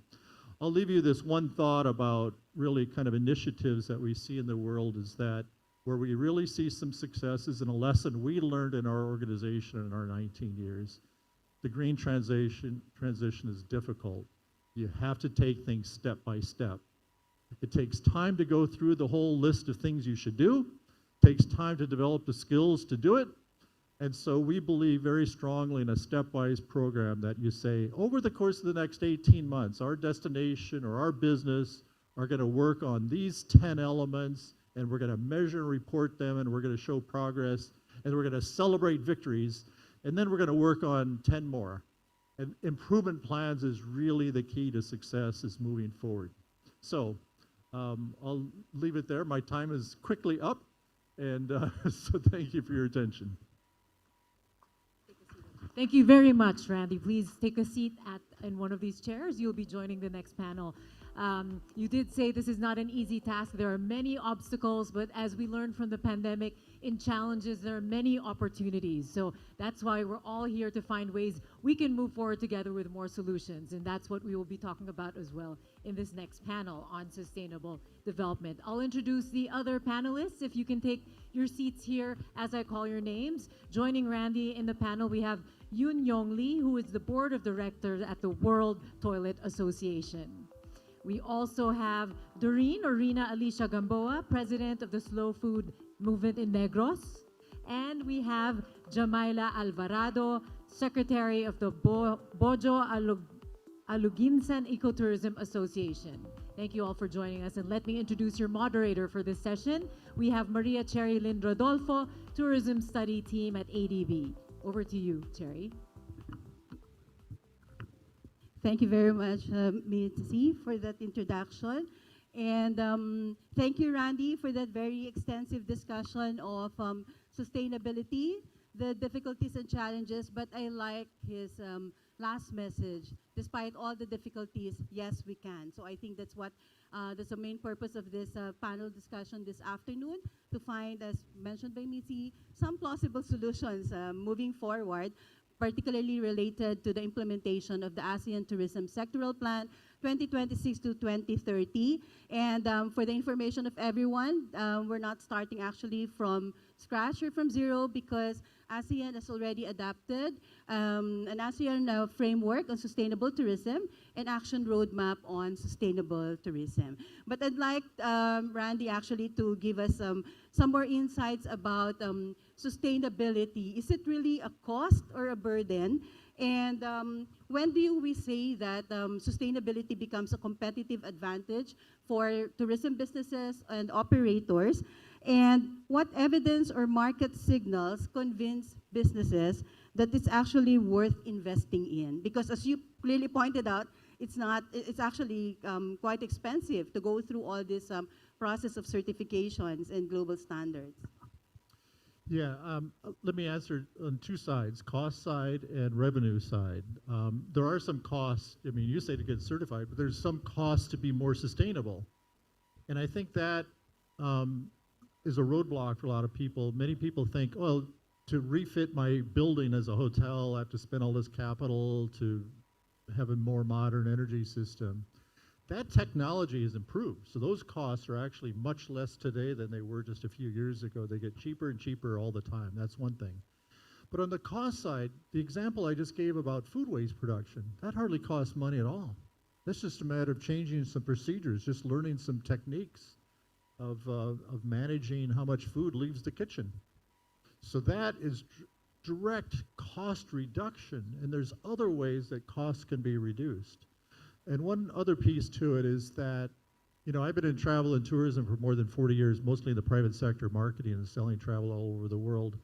And I get it that at point of purchase, the psychology of travel, I click on price. I'm not thinking about sustainability when I book. The psychology is like, okay, I found my destination, I found my hotel, click. I got the price I want. And so that's been misinterpreted as some business people say, nobody's asking for sustainability. I would argue this. If you look at the market research on sustainability, the best market research globally for travelers on attitudes about sustainability comes from Booking.com and Trip.com in recent years. I highly encourage everybody in this room, if you haven't seen it, do a quick search online, find that market research. It's showing that travelers more and more want sustainability. They don't want the word sustainability. They want less plastic. They want a cleaner world, Let's forget the word sustainability. Marketing, by the way, for the word is horrible. Don't use it in your marketing at all. Talk about the attributes. We use less plastic. We source local food and so forth. But anyway, the market research shows two amazing things. Travelers more and more want it, and anybody under the age of about 35 or 40 really wants it. And Asians want it more than Europeans. So global traveler wants the world to be a better place. And one thing I've learned in all those decades of travel, the key driver of marketing, travel, and tourism is repeat and referrals. It's client satisfaction. So if they may not be motivated at initial purchase for telling their friends and family and workers whether they liked something or didn't like something, sustainability is now showing up in satisfaction data. And so for the marketing of your destination or your business, you better be looking and start asking questions. We're not even surveying people, So I think that, the traveler of the future wants more sustainability. Okay, thank you, Randy. Now, I'd like to ask Jamaila, in the case of Alungunsan, because your community has been awarded as like a UN Best Tourism Village, right? And can we really conclude that visitors and the communities care about sustainability? And I also would like to request Rina from the Slow Travel group in Negros to also answer the same question. Hello. Yes, ma'am. In our community, there are also lots of guests looking for sustainable destination, sustainability. Usually those tourists that are ecotourists, they are nature lovers. So what do they look for that you assess to be like, oh, they're looking for something sustainable in our destination? What do they usually ask you about your destination? Because the purpose, they want to help the community. That is the reason why they travel. They find a community which is sustainable, and because their purpose is to help people, they travel to help. So. Okay, so they support the community, and would you say that your whole community already like 100% care about sustainability, or is there something else that you'd like to do for your community because you think we're not yet there? In our community, we offer ecotourism. We're promoting sustainable tourism and responsible travel. So. If they go to our place, they will experience the eco-cultural tour, and then before that, there's an orientation, and then to understand what is the purpose of the travel. So, and then their payments goes this. We explain also what goes to their payments. Okay, thank you so much. So that's a very transparent. There's great transparency, in terms of the distribution of the fees that the tourists actually pay for. What about in the case of the slow travel group? In the case of Negros, yes. Slow food travel is part of a program of slow food. But the main slow food is rooted in good, clean, and fair food for all. And this includes protecting our biodiversity and environment. So in itself alone, it is promoting sustainability. And the goal is really for the community to be conscious of what there is in their community, to ensure that they protect their biodiversity by using local ingredients, promoting local dishes, and protecting the environment. That's why it's basically the famous phrase farm to table is very slow food in its advocacy, because from planting slow food involves farmers, fisher folks, artisanal food producers, and anybody who eats. So producing the food and putting it on the table is all connected. So the consciousness is there if you are a slow food advocate. It's not anymore something that we have to teach to a slow food advocate. It is internalized when we spread the advocacy. Okay, thank you so much for your responses. Because in the ASEAN Tourism Sectoral Plan, one of the priorities is really to develop people-centered models, because we all believe that sustainable tourism is actually at the intersection of environment, economy, and the community. And getting this really right is what matters to all the member states. And earlier, you discussed actually the practices that you're already doing in your community, and as pointed out by Randy, you don't really need to think about very, very big, let's say, approaches. You can also start small.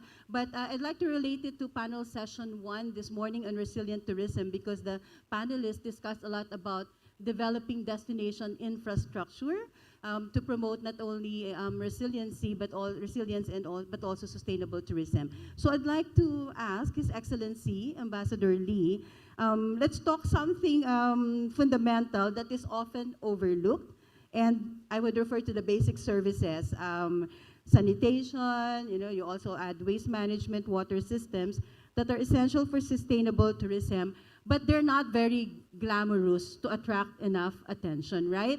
And from your experience, particularly with the World Toilet Association, why are these investments often undervalued? And how does improving them change the outcomes for both visitors and the local communities? So we'd like to hear more about your practices in the association. First of all, thank you very much for inviting World Toilet Association to this important conference. Let me briefly introduce the WTA. WTA was established in 2007 by the initiative of the mayor of Suwon City in Korea, and it obtained special cooperative status with the UN ECOSOC, Economic and Social Council, in 2019. And I will summarize what WTA works in one sentence. We will continue our works until there is not a person left on this planet who suffers from the lack of safe and clean sanitary. And I will go back to your question. And as you mentioned, sanitation infrastructure are often neglected because when it functions well, it is largely invisible. Only when it has problem, it draws people's attention. Because of that kind of the characteristic, the political decision makers don't put this matter on their top priority list. So often this kind of infrastructure is not enough to support for the sustainable tourism. And but for the perspective of tourists, this is a different story.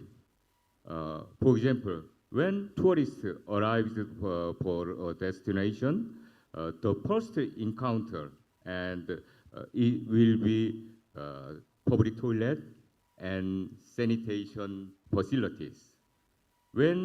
And they can shape their first impression for the destination through this kind of facilities.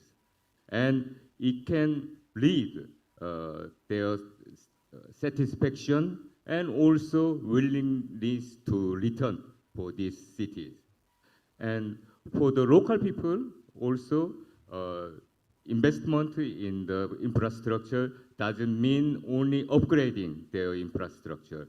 It can also enhance their enhance public health and also protect children and women for the safety, and also it can enhance their awareness about the public health, and it can lead for the local community to have some pride of their infrastructure, and it can lead to support for this tourism industry. So in this process, I would like to emphasize the political leaders' attitude toward tourism based on my personal experience of ambassadors in two countries, such as Algeria and Azerbaijan. I will not mention specifically which country is the better and which country is worse. I love both countries, and both countries have similarities. As you know, they are oil-rich countries, and also they have Roman heritages, and also they produce good wine, even though they are both Islamic countries. And there are also differences. One country, I will not precisely mention which country is. One country, when I first arrived to this country as ambassador, they received in the VIP lounge of the international airport, and I visited the toilet, and I was surprised. There was all the trashes, even in the VIP lounge toilet. And also, when I lived for 3 years in this country, there was not, this society wasn't open to the tourism. To receive the visa permit, it takes several days, and also the infrastructure, basic infrastructure, sanitary infrastructure was far away from our expectations. And the other country, they have same resources, but when I first arrived, I was surprised, pleasantly surprised, because of their toilet was clean, and safe, and all the facilities. And also the infrastructure, tourism infrastructure was more than perfect. And I wondered, what is the differences? And after 3 years of my stay in that country, and compared just in terms of the tourism, not holistic approach, just in terms of tourism, it was the attitude of political leader toward tourism and investment of basic infrastructure. So I would like to emphasize that we should ask to the political leaders to put more importance to the basic infrastructure, including sanitation. Okay. Thank you, Ambassador Lee. That's actually one of the priorities under sustainable tourism in the ASEAN Tourism Sectoral Plan. We need to really invest in infrastructure, to waste management, and the like. Now, I would like to ask Ms. Rina and also Jamaila, at the community level, who handles, the sanitation issues, who handles all this, let's say, waste and waste management practices? Can you share with us good practices that you have actually encountered in the community at the community level? Yes, we can start with Ms. Rina. Yeah. With slow food, as I said, it's community-based. So the whole community is involved, it's inclusive. Everyone gets to participate, discuss, and decide what for them is good, clean, and fair, even in the sanitation part of it. It has to be something internalized. It has to be discussed. It needs capacity building, working with the Slow Food community, Slow Food International, and the community, and continuous discussions. Being able to sustain something that is good, clean, and fair is always a continuous process. So transparency, communication, and involvement of everyone, and appreciating their own culture, their own environment, and their own biodiversity is what is utmost important, because that will give them the value of taking care of their environment and passing that on to their visitors. Giving rules per se, it just won't work. But if it is in you, thank you, sir. But if it's within you, then you just do it normally, right? So that's how we do it in Slow Food. Yes, thank you, Rina. Maybe, Jamaila, I'll ask you something about the applicability of all of these sustainability frameworks and standards at the community level, because they're actually great when you see them in policy documents, but they're not actually very easy to implement. That's the message actually we got from your earlier point. And what types of support, flexibility, or incentives are most critical to ensure the standards are enabling for your communities and that they don't actually exclude you from the development process? In our community, from Baita's experience, sustainability standards only work when we start from what communities are already doing well. In our case, practices like mangrove protection and reforestation are in place long before the formal framework existed, because our livelihood depends on them. The problem is not the commitment, it is fit. Many standards are designed for large operators and intentionally exclude small. Community-based enterprises. What communities needs is flexibility, phase requirements, simple documentation, and a recognition of local conservation work as valid sustainability action. Support must prioritize capacity building over compliance. When training is practical and respectful for local knowledge, communities sustain. Communities engage, and sustainability must come with clear incentives. So market access, technical support, and financing, so communities see sustainability a pathway to resilience, not an added burden. So that is what happened to us. Okay. Thank you, Jamaila. Randy, I'd like to inquire about the GSTC standards. No? Are there, let's say, standards that would be, let's say, more appropriate, let's say, for what Jamaila mentioned, like micro, small, medium operators, because they said sometimes compliance is really a challenge. So is this something being discussed more and more in the, in the field of standards in tourism. Yeah, we get a little frustrated about how the word standards is used.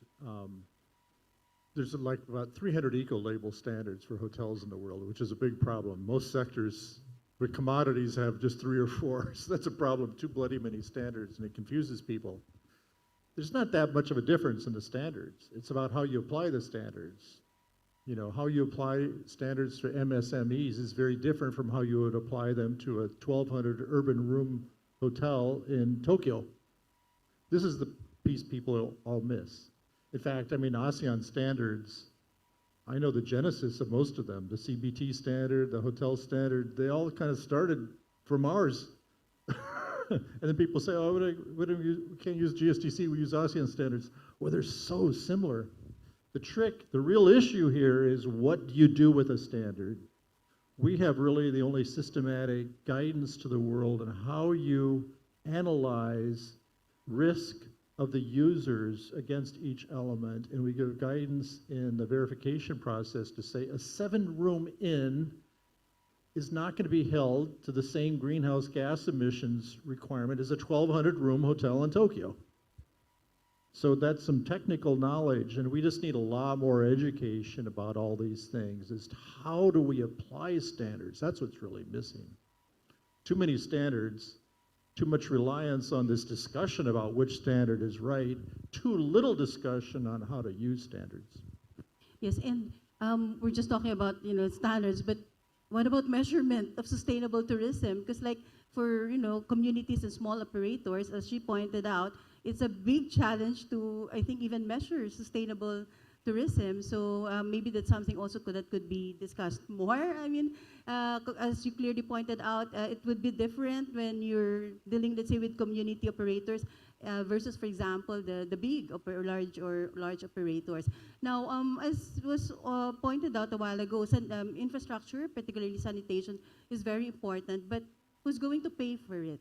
Like, who's going to finance, these types of infrastructure that we need in order to achieve sustainable tourism in our destinations? So let's hear from Ambassador Lee and also Randy, please.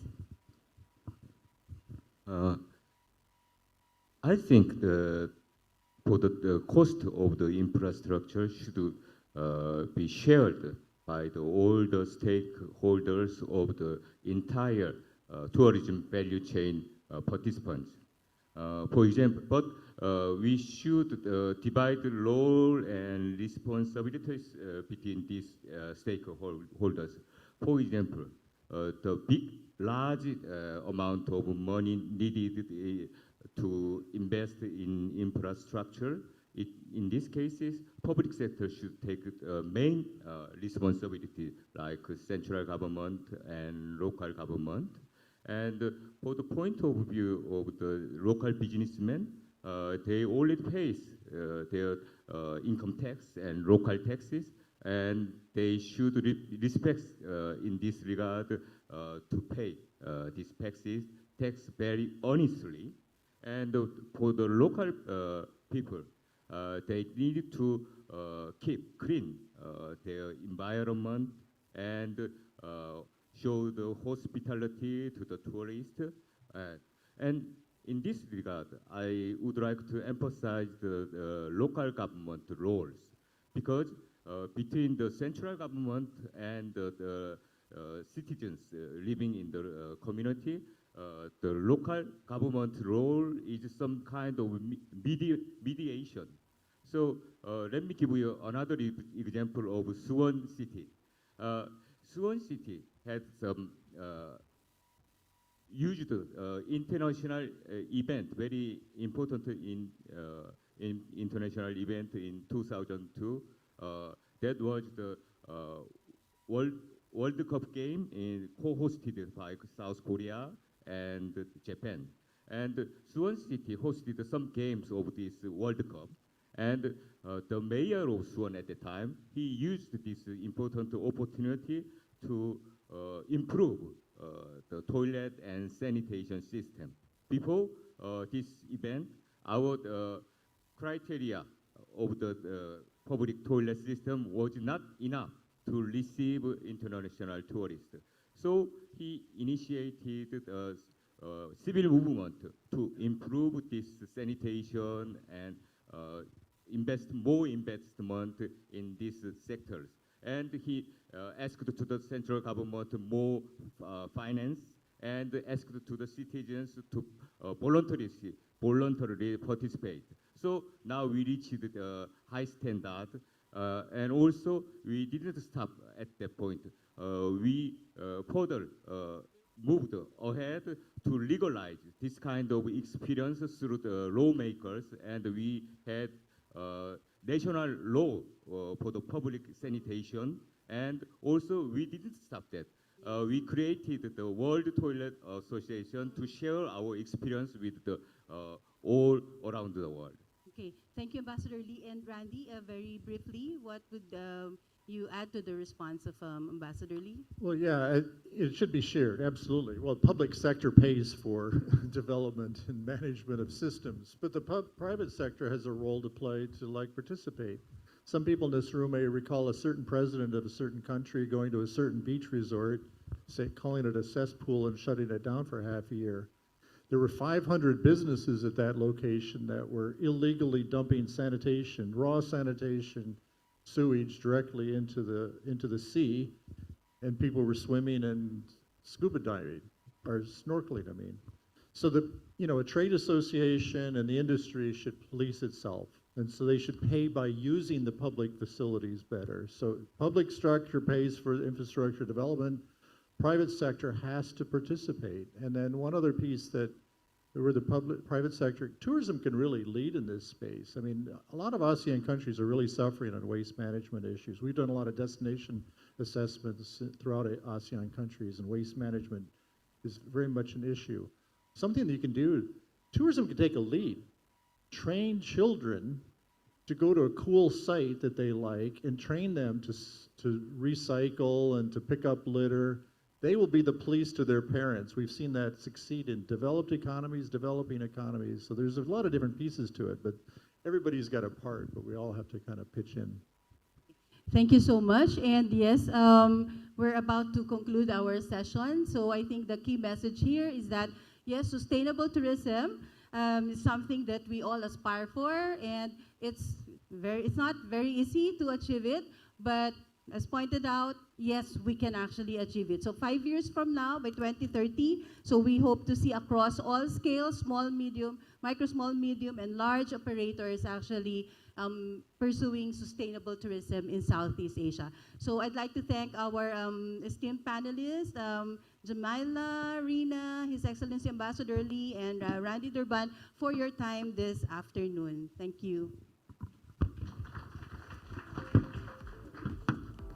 Thank you very much, Chair. Can we ask the panel to go in the middle? We'll take a quick picture as we thank Cherry once again for steering us through this conversation.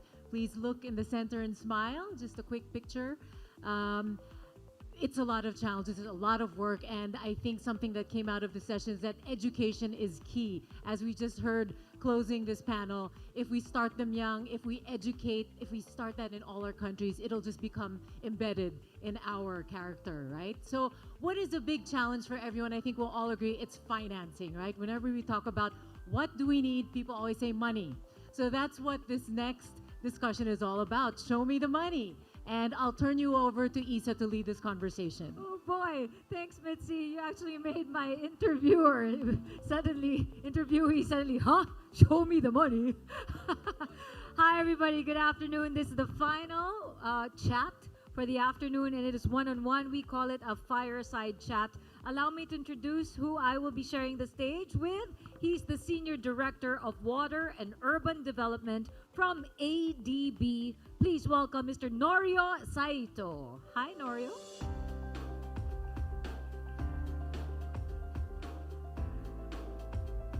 All right. Hi.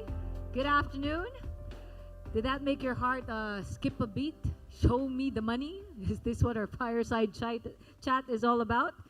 So, Mario, taking off from Miss Sherry Lynn Rodolfo earlier, who was the moderator of the last panel, she was very quick to mention that the ATSP is not starting from zero. It is actually a reaffirmation of what's already been done ever since 2005, a long time ago. So here's the thing. Why is implementation of regional tourism strategies still difficult? What are the bottlenecks of actually applying or implementing regional strategies in place? Thank you for that question, and thank you for having me here this afternoon. It's great to see so many people still in this room, and I think this really demonstrates a strong enthusiasm and commitment of all participants to this ASEAN tourism development. ADB may not come across as a strong player or financier in the tourism sector, but actually we have been quite active in the tourism.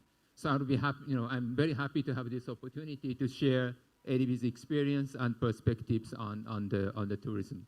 So going back to your question, I think one critical bottleneck is just about the nature of the tourism sector. Okay. Tourism is very broad and a multi-sector nature.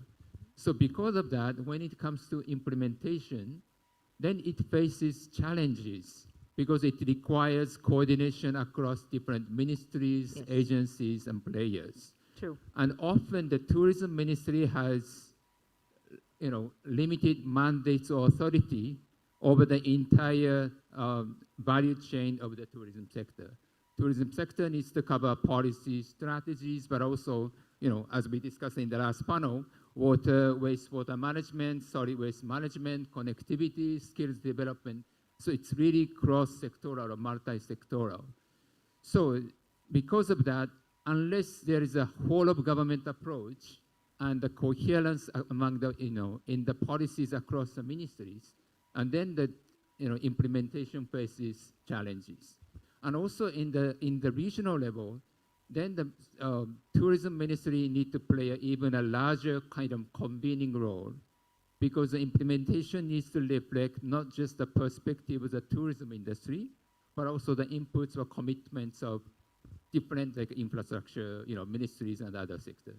So I'm going to follow up on what you said, how whole government approach is key to actually making implementation possible. So from ADB's perspective, what are the trends emerging in how countries approach tourism-related sovereign borrowing? So how is the government involved with ADB? What have you observed? Right, so demand is rising, and as we discussed in the morning, pandemic really taught us the criticality of this sector, where the sector really contributes to job creation, foreign exchange earnings, and national GDP growth. But also the pandemic revealed vulnerability and structural weaknesses of the sector. So now the governments need holistic and integrated approaches, not just working on the policies, but also looking at the service chain in a holistic manner. So ADB's approach is also, supports that. And like one example is in Lao PDR, we brought together Ministry of Culture and Tourism and the Ministry of Public Works and Transport. So Ministry of Culture and Tourism naturally is leading tourism-related policies and strategies. But when it comes to infrastructure design, construction, operation, then this Ministry of Public Works has better expertise. So by putting them together, then we can really see that the tourism policies translated into concrete actions. I like how you are now a facilitator of these movements, because again, holistically, one department cannot act without the other. Right. And sometimes it needs a little push to really get things going. And ADB is able to be involved in situations like that. Now, here's another aspect to ADB. Of course, you're also strong within the private sector. So how do you bring in PPPs, or private sector growth and investment, into the fold? Yeah, great question. Thank you. I think ADB's strength is that public sector, private sector, and the PPP teams are all under one roof. So we can collaborate closely with the Office of PPP, and we can work with the private sector operations department. So maybe I can give an example, maybe? Yeah, okay. Yeah. So one example is, I can maybe share this example of Sri Lanka Sustainable Tourism Sector Development Program, which we approved last year. So this has both policy component and the investment component. So the policy component is that ADB finances for the achievement of the policy reforms, the policy actions. So this addresses like a governance structure of and the interministerial committee. So those parts are the kind of policy reforms the government commits. And then investment components is destination development, which includes some of the infrastructure like waste management, drainage systems, which is kind of enabling infrastructure, which we, as we discussed in the last session, last panel, which we can bring in the private sector by kind of de-risking the private sector investments. And besides bringing them together, you get to see the gaps in making the execution happen. Yeah. Because again, ideas are always ideal. Right. But when it's now time for execution, you are the one filling it in, saying, wait, something is missing. And that's why you need to bring in more people or more factors into the fold, be it private or public. Okay, can we go for lessons now? Thank you for that example on private, how the private sector can come in. But now, lessons that in showing what worked. And because ADB has been doing this already, actually, for a number of years. Right. Yeah, so ADB's long-term engagement is in the Greater Mekong Sub-region, the GMS we call it, in countries like Laos, PDR, Cambodia, and Vietnam. So successful projects are those that integrate both infrastructure investment with capacity building, policy reforms, institutional building. Because once the infrastructure built, we need to make sure the funding streams and also accountable institutions. Without that, this sustainability is at risk, and it could go to a kind of downward spiral. The assets would, would degrade very quickly, and the travelers or tourists may kind of lose interest in visiting those sites. Then that's kind of vicious circle can be created. Can that be stopped or avoided? Sure. Yes. Yeah. Yeah. So we need to come up with the predictable funding stream at the beginning. So we need to discuss with the government and come up with that kind of revenue streams, as well as to make clear who will be accountable and responsible for the asset operation. And that's how ADB comes in. Right. You can make this possible. Yes. So once those are clearly identified, they need to come up with clear resources and capacity and mandates. And then this capacity building can be integrated or embedded in the project kind of scope, so that during the project implementation, such agencies can be strengthened and will be tasked to really operate the assets properly after the construction, after the assets are created. That's actually a very good guide for everyone who would like to get in talks and opportunities. What it takes to be a real player in this tourism implementation plan, right? What advice can you give for those who are scared or hesitant to ask for help or to even approach ADB? If they're like, can I be a player? Can I be a part of this? When people hesitate, what is your advice? Well, please don't hesitate. And and ADB can, ADB offers financing, technical assistance, and knowledge solutions. And as I said, ADB has also this private sector arm and the public PPP arm. So you can contact any of us, and we can discuss, and we can direct you to the appropriate teams, appropriate departments at ADB, and we can mobilize resources to support the initiative. I think from the morning, I think the focus is really on implementation and implementation. Yes. And this is also critical, or this is very important for ADB as well, because we supported the development of this, ASEAN sectoral tourism plan. Naturally, as a supporter of this product, we want to see that to be implemented. You want to help? Yes. So we stand ready to help your interventions coming from this plan. And if you need more examples on how they actually follow through this promise, could you give us maybe 1 to 2 quick wins? What has been done besides the example of Sri Lanka, besides the other examples? What's been done related to the ATSP? Okay. And what we can look forward to this 2026 to 2027. We're not starting from zero. It's been done. Right. Yeah, so one initiative that we have been discussing is to prepare regional data platform. Regional adaptive Data platform? data platform. Okay. Yeah. So giving governments and businesses an evidence to guide investment, product development, or visitor management. Another aspect is we are in discussion with relevant governments to consolidate the priority investment needs, which can be public, private, or PPP.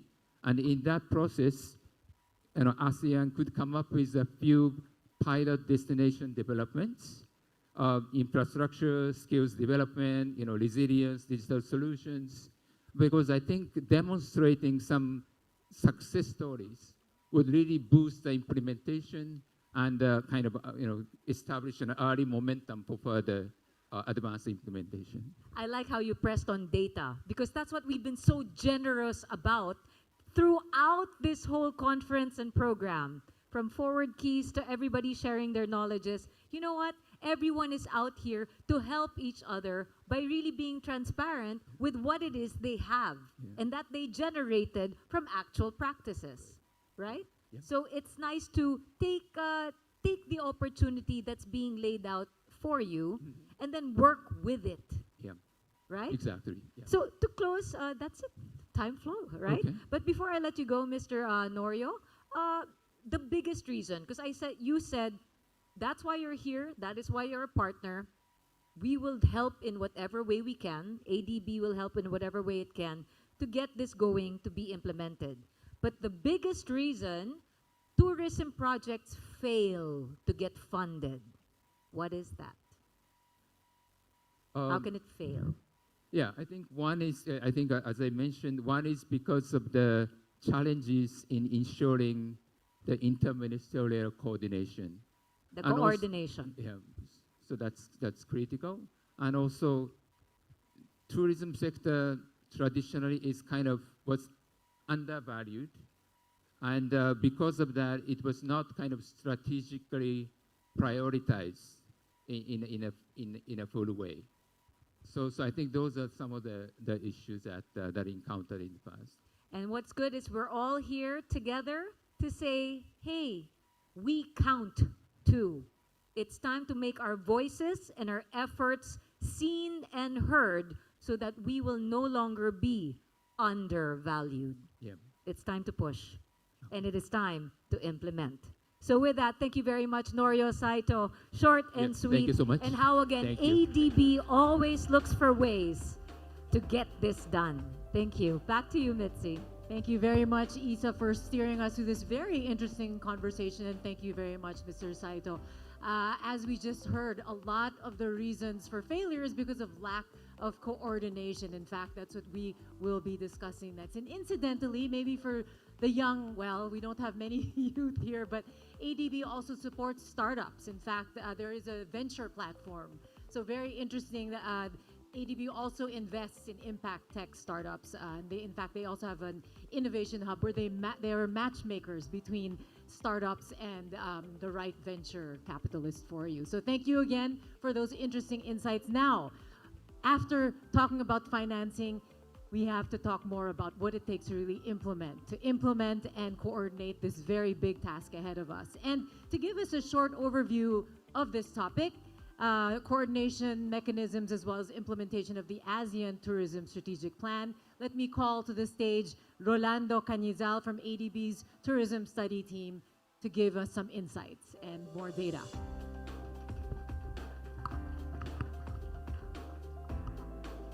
Thank you very much, Michi.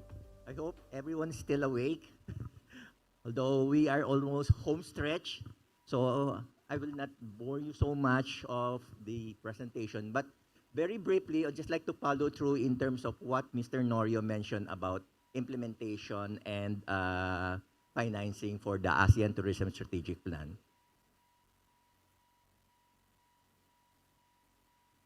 Okay, so the ATSP, which has been declared approved by the ASEAN tourism ministers a couple of days ago, is what we call a strategy that will help the region to be able to contribute to four major aspects. One is in terms of how tourism will be an engine towards regional integration.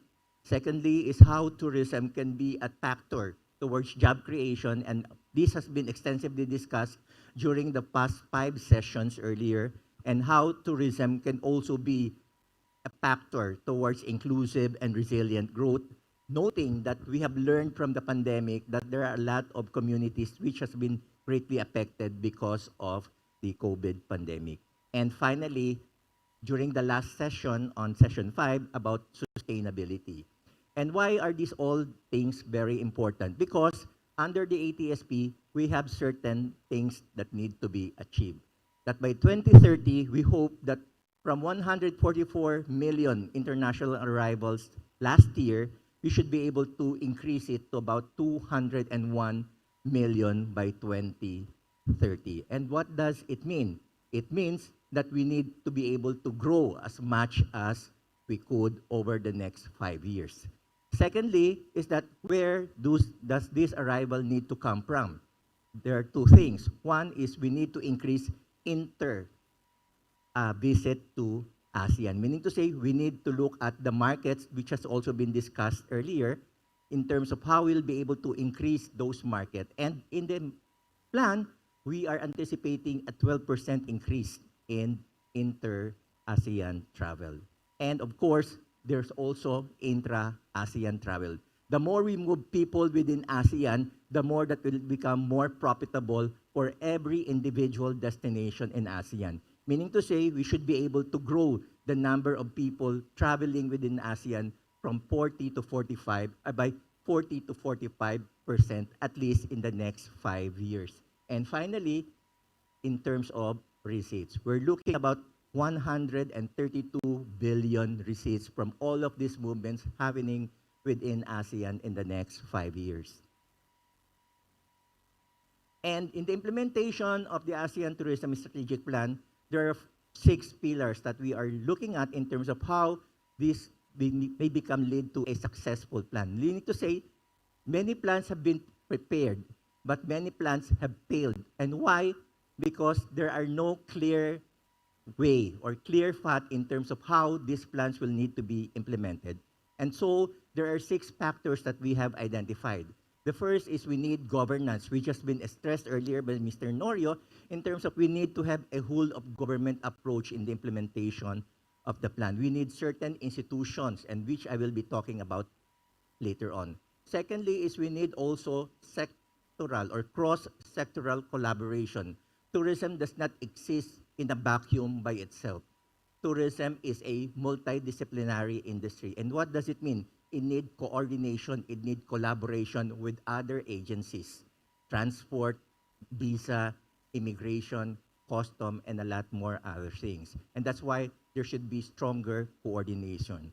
Third is capacity building. We need to increase the capacity of government, specifically the National Tourism Organization, to be able to face the reality of this century. And what is that? Sustainability, digitization, inclusiveness, and resiliency. We also need to look about stakeholder engagement. We need to understand who are the stakeholders in the industry and how we should be able to strengthen coordination partnership towards, again, implementing and resourcing. And of course, risk management. Learning from the past, we need to take that stock, we need to take stock of what are our experiences and how we should be able to move forward. And what does it mean? We need to be able to be resilient. We need to learn and we need to be able to capitalize on what was our experiences. And finally, as against other previous plans, we need to be able to invest on monitoring and evaluation. A plan will only be as good as it is if there will be a very concrete monitoring and evaluation. And in the plan, there is already a results framework that has been provided that identifies certain activities, indicators, and how these indicators will be monitored over a period of time. Talking about governance, here in this particular slide, we are showing here the important role of government, from the ministers to the national tourism organizations, and of course, the creation of a single working group that will spearhead the implementation of the ASEAN Tourism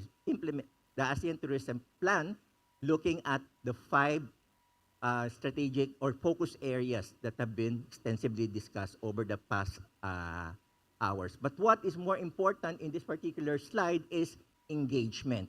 The engagement of the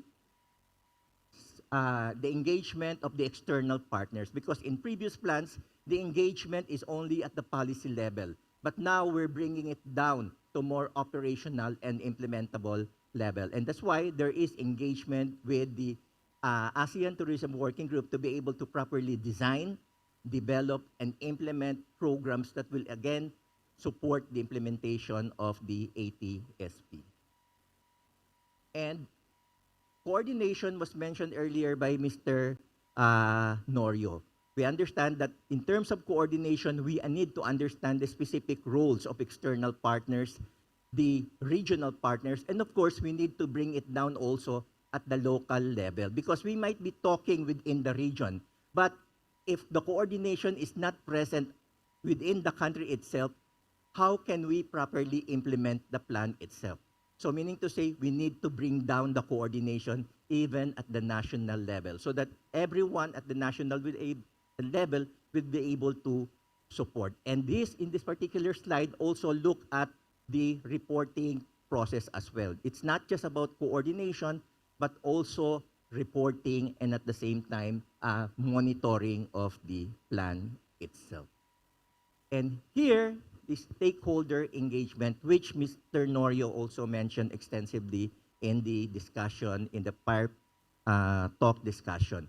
And here, we can see here that there are 2 very important stakeholders